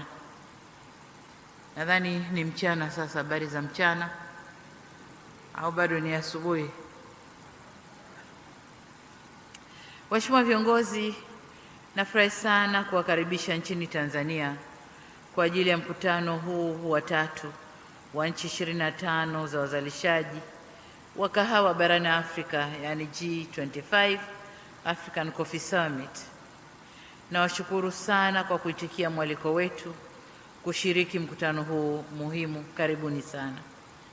Kwa namna ya pekee niwashukuru mawaziri kutoka G25 waliokutana jana na kuwa na mjadala mrefu na hatimaye kuja na declaration au azimio la Dar es Salaam kuhusu zao la kahawa.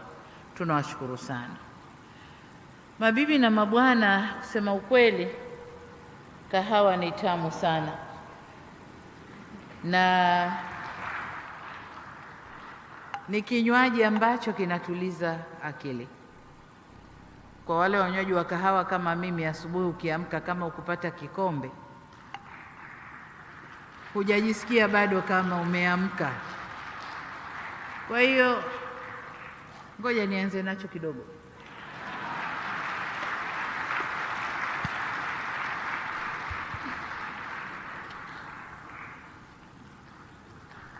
Sasa akili imekaa sawa. Lakini niseme kwamba takwimu zote zinaonyesha kwamba kila siku watu wanakunywa vikombe vya kahawa takriban bilioni 3 dunia nzima. Na tunaposema vikombe, kuna vile vikombe kama hiki ambacho nimetumia hapa, kuna kikombe cha kawaida tunachokijua, lakini kwa sisi tuliofundishwa kahawa udogoni, tulifundishwa kwenye vikombe vidogo vile vya kahawa. Kwa hiyo vote ni vikombe bilioni 3 kwa siku duniani. Kati ya vikombe hivyo vipo vikombe vyenye kahawa nzuri inayozalishwa na wakulima wa Afrika, wengi wao wakiwa ni wakulima wadogo. Kwa heshima ya wakulima wa kahawa barani Afrika, naomba tusimame na tuwapigie makofi.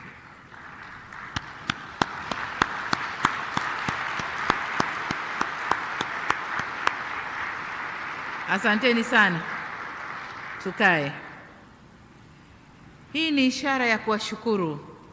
Tunawashukuru kwa jasho lao linaloleta tabasamu kote duniani kupitia kinywaji hiki kizuri cha kahawa. Asanteni sana wakulima wa kahawa barani Afrika. Ndugu zangu, licha ya changamoto mbalimbali zinazokabili zao hili la kahawa, lakini uhitaji wake mkubwa duniani ni fursa kubwa sana kwa bara hili ambako zao hili limegunduliwa. Nilikuwa namsikiliza naibu waziri mkuu wa Ethiopia na historia ya kugundulika kwa zao la kahawa. Alituambia mbuzi ndo alianza kula hayo matunda na yakamchangamsha, akawa anarukaruka kama amewin lottery. Nikasema kwa hiyo sote tumekuwa mbuzi sasa. Lakini tumshukuru yule mbuzi kwa kutugundulia kinywaji hiki kizuri. Kabla sijaingia hapa, niliingia kwenye maonyesho na nikaona kahawa inavyozalishwa, inavyoongezwa thamani na hadhi ya kahawa yetu barani Afrika sasa hivi ulimwenguni. Na niseme tu kweli kwamba huko nyuma kahawa yetu ilikuwa inakwenda ulimwenguni, inaongezwa thamani, inarudishwa kwetu, tunanunua ghali. Mpaka sasa hivi hali iko hivyo. Lakini nilichokiona kwenye maonyesho, sasa tunakwenda kushindana kwenye uzalishaji na uongezaji wa thamani, value addition ya kahawa ndani ya bara la Afrika. Nimekuta vijana wametengeneza kahawa just like tunayokunywa ukiwa Ujerumani, ukiwa Uingereza, ukiwa wapi. Pamoja na zile nakshi ya jua kikombe zile, vijana wetu wa Kitanzania wanatengeza pale nje. Lakini kubwa zaidi, wamekuja mpaka na vile unavyoweka kwenye mashine, unakamua unapata cappuccino, viko pale nje. Kwa hiyo tumefikia mbali ndani ya Afrika. Vijana wetu sasa wanatuonesha njia, na sisi hatuna budi kuwapa nguvu na kuwapa ushirikiano wote ili waweze kuendeleza zao la kahawa. Lakini niseme pia kwamba mwezi Septemba mwaka jana nilifanya ziara mkoani Ruvuma, kusini mwa Tanzania. Nikiwa huko nilitembelea shamba la kahawa la kampuni ya Aviv, moja kati ya mashamba 50 makubwa zaidi nchini hapa Tanzania. Nikiwa shambani hapo nilishika reki na kushiriki zoezi la kuanika kahawa pamoja na wafanyakazi wa shamba hilo, na wengi wao walikuwa wanawake. Nikajua ile ni ajira ya wanawake, kwa nilikwenda kuwaunga mkono. Aidha, nilijionea mwenyewe jinsi uongezaji wa thamani unavyoweza kutoa fursa za ajira kwa vijana na wanawake wengi. Aviv walivutiwa na mazingira mazuri ya uwekezaji nchini hapa kwetu Tanzania, na sasa wanalima na kuongeza thamani zaidi ya tani 2000 za kahawa ya Arabica, na wanaajiri watu zaidi ya 4000 ikiwemo ajira za msimu ule, wakati wa kupanda na wakati wa kuvuna. Shamba hilo ni mfano mmoja tu kati ya mengi kwenye bara letu la Afrika wa namna uongezaji wa thamani unavyoweza kuongeza fursa za ajira kwa wanawake na vijana. Ni kwa msingi huo ninafurahi sana Tanzania kwa nchi mwenyeji wa mkutano huu wenye kauli mbiu isemayo fungua fursa za ajira kwa vijana kupitia uimarishaji wa tasnia ya kahawa barani Afrika. Lakini nilipokuwa kwenye maonyesho pia nilifika kwenye banda la mkoa wa Mara, mkuu wa mkoa na Kagera. Ni Kagera, mkuu wa mkoa yuko hapa. Na katika banda lile nimekuta program ya vijana. Tanzania tuna mradi mkubwa tunaita BBT, Build Better Tomorrow for Youth.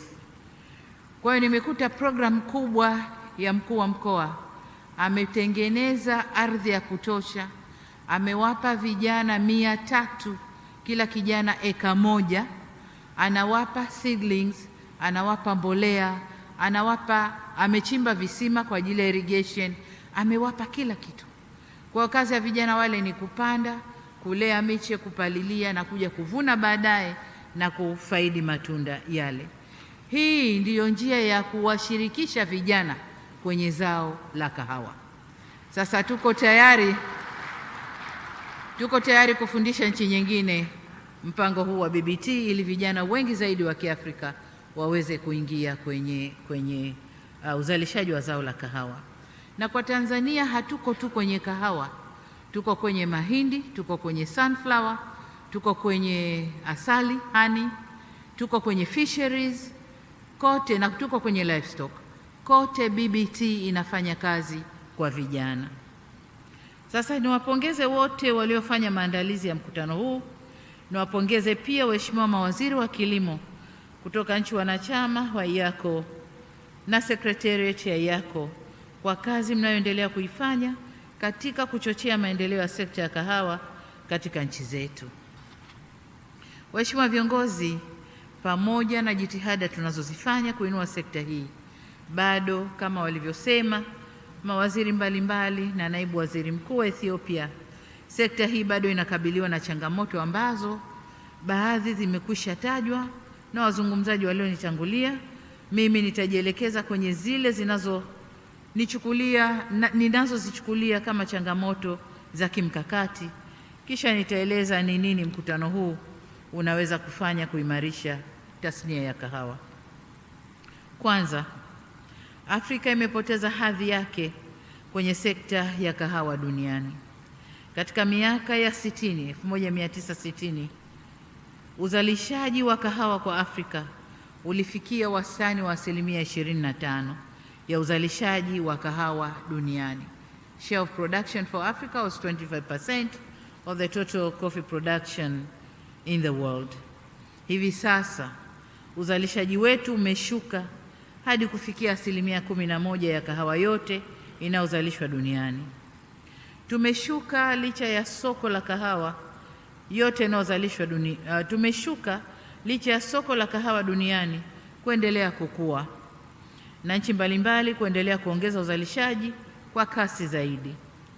Manufaa na fursa tunazopata ukilinganisha na maeneo mengine pia yameshuka. Hakika tunahitaji kuongeza uzalishaji na kurejesha nafasi tuliyokuwa nayo huko nyuma katika biashara ya kahawa duniani. Lakini moja katika sababu iliyosababisha tushushe uzalishaji Afrika imetajwa na wasemaji wengi kwenye endorsement statements zao kwamba ni kupanda na kushuka, fluctuation ya bei ya kahawa yenyewe. Tulifika pahali wakulima wetu hasa hapa Tanzania walikata tamaa kabisa kulima kahawa, wakatoa mikahawa shambani na wakaweka mazao mengine.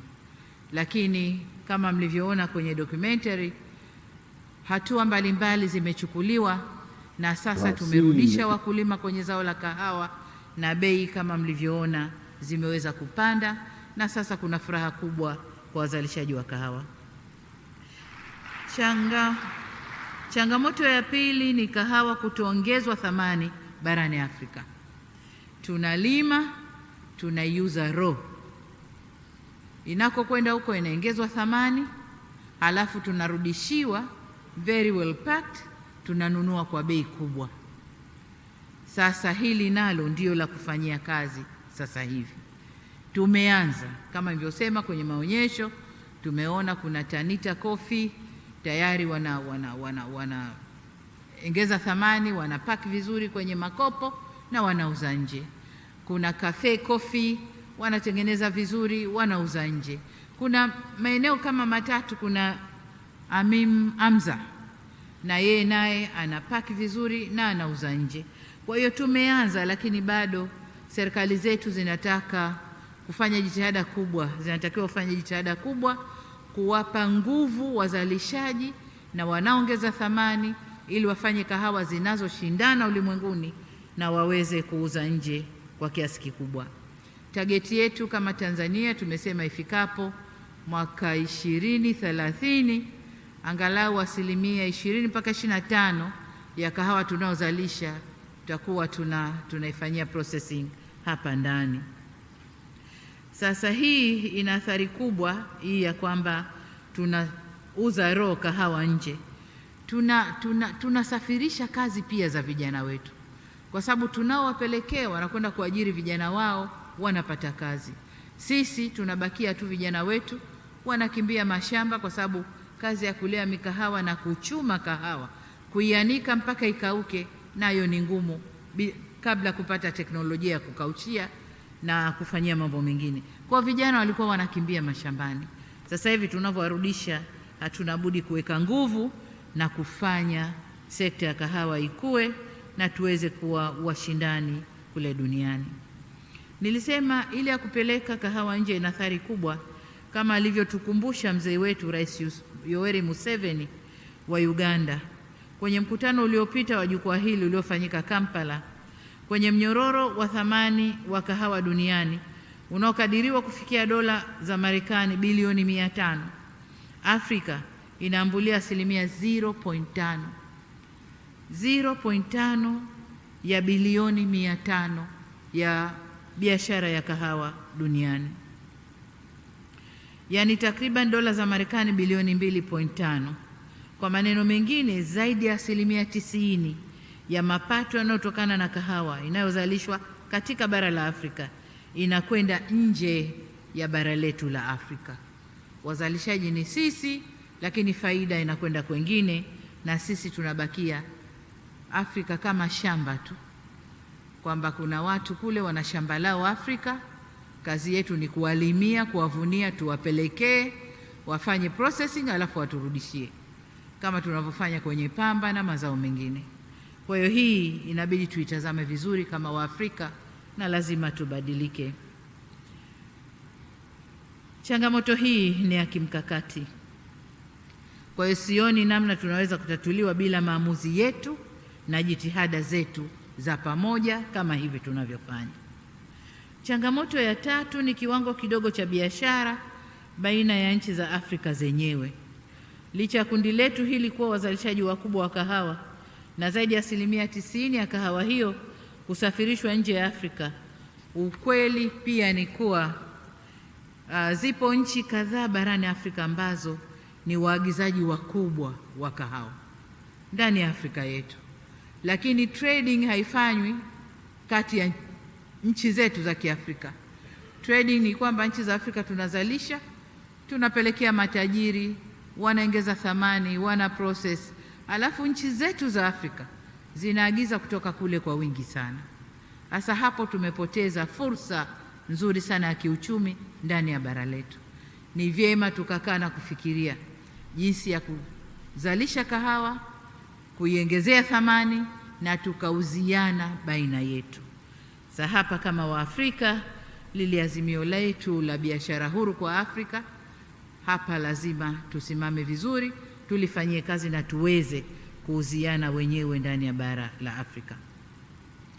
Nchi za Afrika zinazoagiza kahawa yao kutoka nchi za nje au nje ya bara la Afrika takriban magunia milioni 12.3, sawa na 12% ya kahawa yote iliyoongezewa thamani duniani.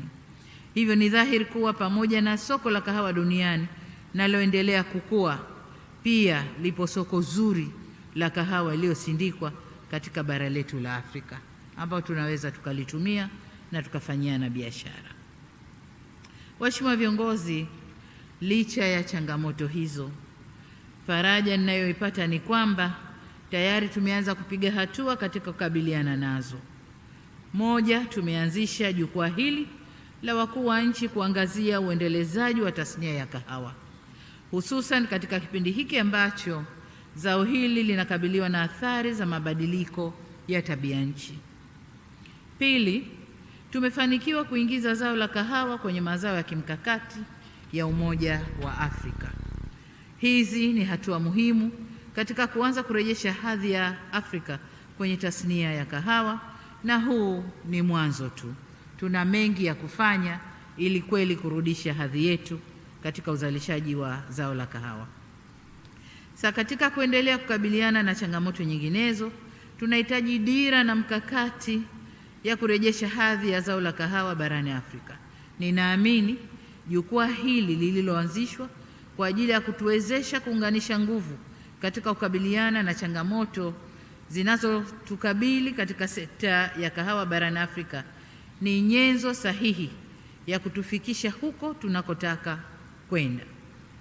Ni kwa msingi huo napendekeza tuazimie kuwa ifikapo 2035 nusu ya kahawa inayozalishwa barani Afrika iongezewe thamani hapa hapa Afrika kabla ya kuuzwa ama ndani au nje ya nchi. Pamoja na kwamba declaration imeshasainiwa, lakini hii nadhani itapata nafasi kwenye hiyo declaration. Kwa nini ninasema hivi? Nasema hivi kwa sababu takwimu zinatuonesha kuwa manufaa zaidi ya zao hili yapo kwenye mnyororo wa thamani mzima kuliko uzalishaji. Kwenye uzalishaji pesa ni ndogo sana. Nilikuwa nazungumza na kijana wangu wa Cafe Coffee, akaniambia mahesabu yake, anaponunua kuzalisha, kununua na kuanza processing, gharama yake inakwenda kama $5 kabla hajaanza processing. Anapofanya processing na kupaki vizuri kwenda kuuza, pack moja ya kama nusu kilo anakwenda kuuza kwa 60,000 shillings, ambao ni mara mbili sijui ya fedha gharama ya kwanza ile ambayo inakwenda kwa mkulima. Yeye add value, process, ameweka packing, anauza mara mbili ya gharama ya mkulima aliyetoka jasho kulima, kupalilia, kumaintain shamba, kuvuna, kukausha mpaka akamuuzia yeye. Yeye anapata mara mbili zaidi, na vivyo hivyo wenzetu ndio wanavyopata zaidi kuliko sisi tunaolima. Kwa hiyo faida hiyo, gap lazima ibakie hapa Afrika. Lakini pamoja na uzalishaji wa kahawa, pamoja na kahawa iliyosindikwa, kuna bidhaa nyingine ambazo zinatokana na zao hili. Na nilipokuwa kwenye maonyesho pale, nimeona kwa mara ya kwanza Aviv wamechukua maganda ya kahawa, wameya process, na sasa sijui wanaita, kuna jina wanaita Kasmara tea kama hivi, na wanasema hiyo chai inapendwa sana huko nje. Kwa hiyo badala ya ile tulivyokuwa tukifanya maganda ya kahawa, tukisha kuvuna tunabangua, tuna process, tunauza mbegu za kahawa au zile ya mbegu za kahawa, alafu maganda tunayatupa, yanaoza, yanakuwa mbolea shambani. Sasa hivi maganda yale yale yanakuwa processed, yanakuwa byproduct nyingine ndani ya zao la kahawa. Kwa hiyo tuna kazi na tuna faida kubwa tutakapoweza kuongeza thamani vizuri kwenye zao la kahawa. Lakini tunaweza kupata pia mbolea kwa yale mabaki yatakayobaki baada ya kutoa hilo zao la chai. Lakini pia kahawa ni vipodozi. Sasa hivi ukiangalia mitandao, kila mrembo au kila mwenye kampuni ya urembo Zao la kwanza kahawa, la pili asali, la tatu maziwa. Wanasema changanya mpaka usoni, sugua mwilini, utakuwa nyororo. Kwa hiyo kahawa ni kipodozi pia, ni kipodozi pia. Lakini wengine waliofanya research zaidi wanazalisha mpaka dawa za wadudu kutokana na mabaki ya kahawa. Pia tunaweza kupata bidhaa kama vile dawa za mbu kutokana na mabaki ya kahawa, karatasi na penseli. Nikitaja kwa uchache, pencils hizi zina wataalamu wanatengeneza kutokana na mabaki ya kahawa. Kwa hiyo tukiweza kufanya yote hayo ndani ya bara la Afrika, tutakuwa tumepiga hatua kubwa sana na tutakuwa tumefaidi na zao letu la kahawa. Kwa hiyo kuendelea kusafirisha kahawa ghafi ni kuendelea kusafirisha ajira za vijana wetu ambazo tunazihitaji sana ndani ya bara letu, lakini pia ni kujikosesha mapato zaidi ambayo tunahitaji kwa maendeleo ya nchi zetu. Zaidi ya hapo ni kuendelea kumfanya mkulima baki kwenye ombwe la kukosa soko la uhakika, na hii ni moja kati ya changamoto iliyozungumzwa hapa. Kwa nazungumza na waziri wa Burundi, na sasa sisi tunazalisha lakini hatuna soko la uhakika. Kahawa yetu inakuja inanunuliwa na middleman, yeye ndio anakwenda kuuza, anapata faida. Mkulima anapata pesa ndogo sana. Hili ni eneo jingine. Mnaweza mkafanya ushirika Burundi na Tanzania, mkaleta kahawa yenu Tanzania, tukaingia kwenye soko kwa pamoja, mkapanda na nyinyi kwenye bei ya mkulima. Kwa hiyo kupitia umoja wetu huu faida nyingi tu tunaweza kuzipata. Ndugu zangu, upo msemo wa kale unaosema wema huanza nyumbani. Ni vizuri tukaanza na soko la kahawa lililopo Afrika. Na hapa naona mabalozi wa UAE, naona mabalozi wa Saudia, naona mabalozi kutoka nchi mbalimbali za Kiarabu, na hawa ndio wanywaji wakubwa wa kahawa na wanaagiza kahawa nyingi kutoka nje. Kwa hiyo mabalozi, tutagonga milango yenu ili tupate soko la kahawa.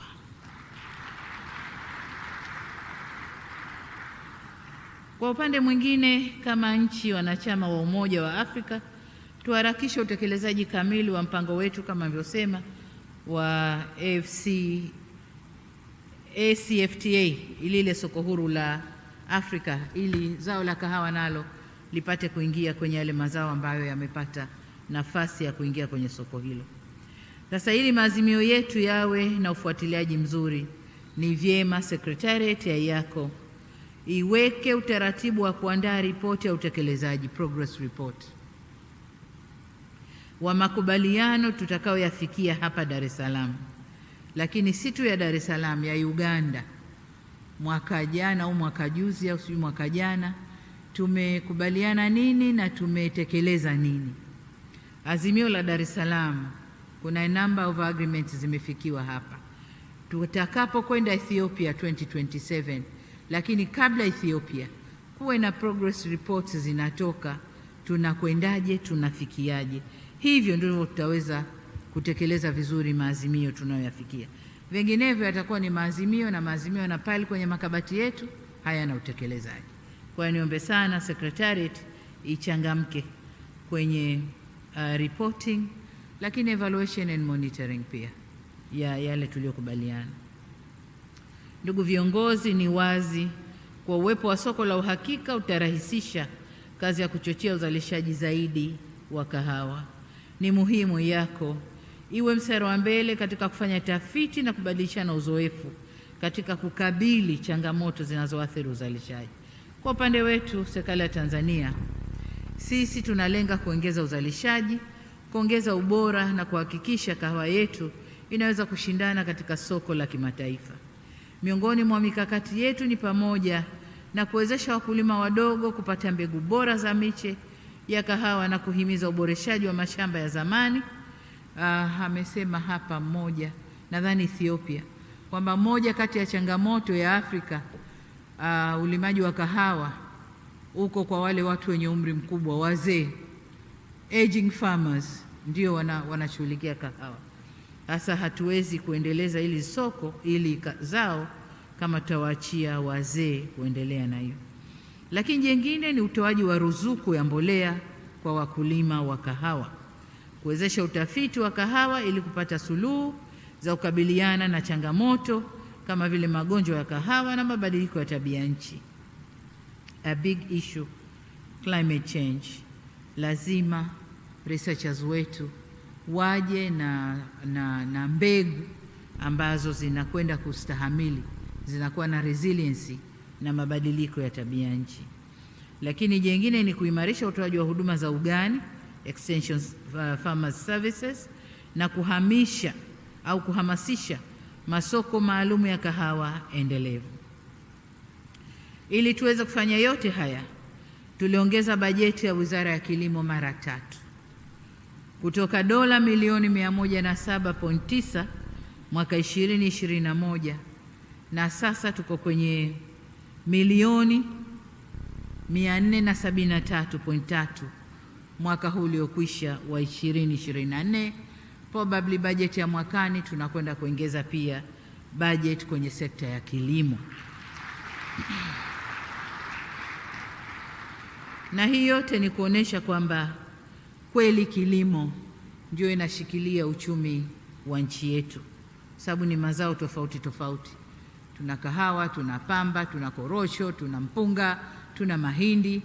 And nowadays in Tanzania we don't have cash crops na food crops, zote ni cash crops. Paka mpunga sasa Tanzania ni cash crop, mahindi ni cash crop, mbaazi, guinea peas ni cash crop, na tunapata bei nzuri kwa wakulima wetu. Waheshimiwa, safari ya kahawa ilianza barani Afrika, lakini tunaamini safari hiyo haijafika mwisho. Nasi tuliopo hapa tuna mchango wa kutoa kwenye safari hiyo. Kama ilivyosemwa vyema kwenye endorsement statements za nchi zilizozungumza hapa, ambazo ni tulianza na Kenya, alafu tukaenda Uganda, Rwanda, Togo na Ethiopia. Ni statement za marais wao ambazo wamezisoma na zimeendorse vizuri declaration. Hasa kuimarika kwa tasnia hii kutaleta mageuzi makubwa kwenye mnyororo wa thamani wa kahawa barani Afrika, kutavutia vijana wengi zaidi kwenye fursa za kahawa na kutakuza utamaduni wa kahawa barani Afrika ambao unajumuisha matumizi ya kahawa iliyosindikwa barani Afrika. Nilikuwa nasikia wasemaji wanasema tuhamasishe unywaji wa kahawa, tuhamasishe unywaji wa kahawa. Mimi nataka kusema tukizalisha kahawa, tukiprocess vizuri, ikaleta harufu na ladha, watu watavutika tukunywa kahawa, watavutika wenyewe tukunywa kahawa. Huwezi kumlazimisha mtu wewe acha maziwa kunywa kahawa au weka maziwa na kahawa. Atavutika tu, whether anataka chungwa, anataka ya maziwa, lakini kama ipo itanywewa. Kama ipo itanywewa. Mfano mdogo ni kwamba bara la Afrika hili madawa ya kulevya haikuwa kazi yetu, wala haikuwa utamaduni wetu kabisa kabisa. Tulikuwa tuna madawa yetu ya asili huko, mirungi, sijui nini, kungumanga, hayo ya asili huko. Lakini walipotupenyezea maheroin na makokeni, watoto wetu wametumia. Sasa as long as supply ipo, basi demand itakuwepo. Kwa na sisi kama tutazalisha kahawa na tutaifanya iwe nzuri, basi demand ya ndani itakuwepo. Kwa tuongezeni jitihada kwenye uzalishaji na kufanya liwe zao zuri na zao la kuvutia.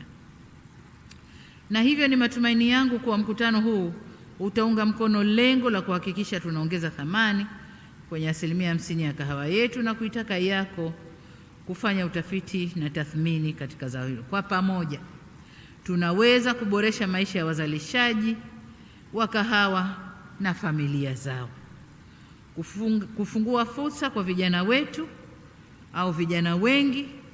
Na nataka niwaambie hapa, huko nyuma tulipokuwa tunazalisha kahawa angalau kwa hiyo 25%, wengi tuliomo humu ndani tumekwenda shule kwa fedha ya kahawa. Wengi wetu humu ndani tulikwenda shule kwa fedha ya kahawa. Kahawa ilivyoshuka bei na ikakosa thamani, tukashifti kwenye mazao mengine. Kwa hiyo tunaweza kuirudishia thamani na vijana wetu wakapata matunda ya zao la kahawa, aidha kwenda shule au kwenye maeneo mengine, na kurejesha pia hadhi yetu kwenye tasnia ya kahawa duniani. Sasa ninapohitimisha, kwa mara nyingine tena niwakaribishe wageni wote waliotoka nje ya Tanzania, niwakaribishe hapa Tanzania. Mpo Dar es Salaam, ni matumaini yangu mmezunguka kwenye vichochoro vya Dar es Salaam, mmeiona Dar es Salaam. Lakini Dar es Salaam peke yake sio Tanzania. Ndio Tanzania kwa sababu watu wa mikoa yote ya Tanzania wako hapa Dar es Salaam. Kwa hiyo Dar es Salaam ndio Tanzania. Lakini kwa sababu mmetumia tiketi kuja, na kupata tiketi nyingine kuja huku ni gharama nyingine, tumia wakati huu ambao upo Tanzania. Nenda kachungulie Ngorongoro, ni masaa machache tu hapa Arusha. Lakini Serengeti pia ni masaa machache. Ede unaweza kwenda ukaona na kurudi. Lakini unaweza kucross kwenda Zanzibar ukaiona Zanzibar. Ni masaa 1.5 kwa boti, 30 minutes kwa ndege. Nenda kaone Zanzibar na urudi, ili ukirudi useme nilikwenda Tanzania. Bila kuona hayo mambo bado hujafika Tanzania.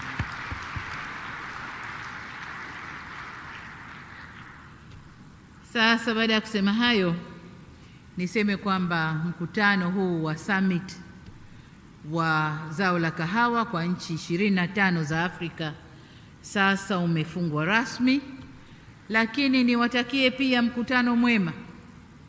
Nimeambiwa mikutano inaendelea, private sector inaendelea, lakini na wale researchers and scientists wanaendelea. Kwa hiyo niwatakie mikutano mema ya private sector na ule mkutano wa scientists kwenye zao la kahawa. Niwatakie na nyinyi majadiliano mema. Baada ya kusema hayo, niwatakie pia Ethiopia matayarisho mema ya mkutano wa 4 wa G25 wa zao la kahawa. Baada ya kusema hayo, nimwombe Mwenyezi Mungu aibariki Afrika yetu, Mwenyezi Mungu aibariki Tanzania, na asanteni sana kwa kunisikiliza.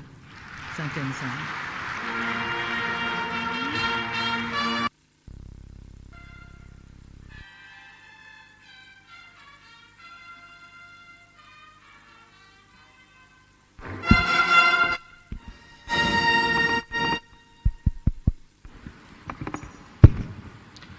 Ladies and gentlemen, another round of applause as Her Excellency exits the hall. Brass band, naomba mtuongoze sasa kumsindikiza mgeni wetu rasmi. Let's put our hands together for Her Excellency Dr. Samia Suluhu Hassan.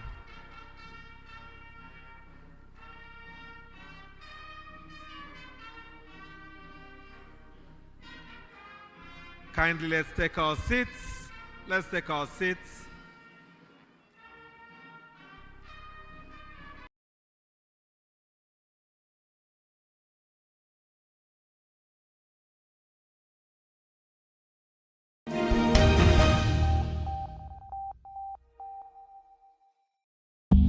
On the 30th of July 2005, a helicopter was flying over a mountain range between Uganda and Sudan in terrible weather. What happened next is still shrouded in mystery, but the helicopter crashed, killing everyone on board, including Sudanese First Vice President John Garang.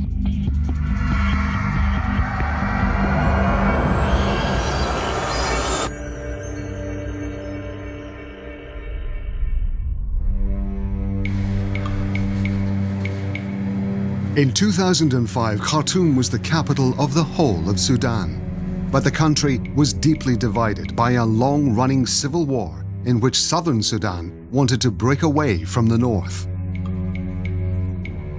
At the center of this split was the politician and revolutionary leader John Garang de Mabior.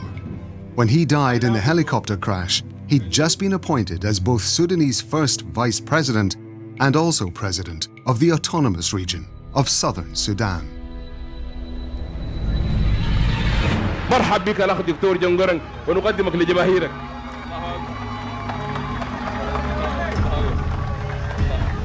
وأنا جيت عشان نشتغل معا سوا كلنا نمسك يد بتاعنا ونمشي للقدام. John Garang controlled the Sudan People's Liberation Army, the SPLA, military units that had fought Sudanese government forces since 1983. Garang was a big man with a beard, and this made him a highly recognizable figure in Sudan. Some people described him as complex and charismatic, others as intolerant and ruthless. جون جرن شخصية خطيرة بكل ما تحمل الكلمة معنى، لأن جون جرن يتمتع بكاريزما خاصة جدا، لأن جون جرن الرجل يمتلك مواهب كبيرة. أقول ذلك بالرغم من أن جون جرن من أكثر الشخصيات التي عاديتها في حياتي، أن أصبتها العداء سياسيا يعني، ولا أزال وحتى يوم القيامة، لكني أشهد بالحق. Late John Garang was a leader of a movement, the South Sudan People's Liberation Movement, Liberation Army. And for that reason, he became very popular.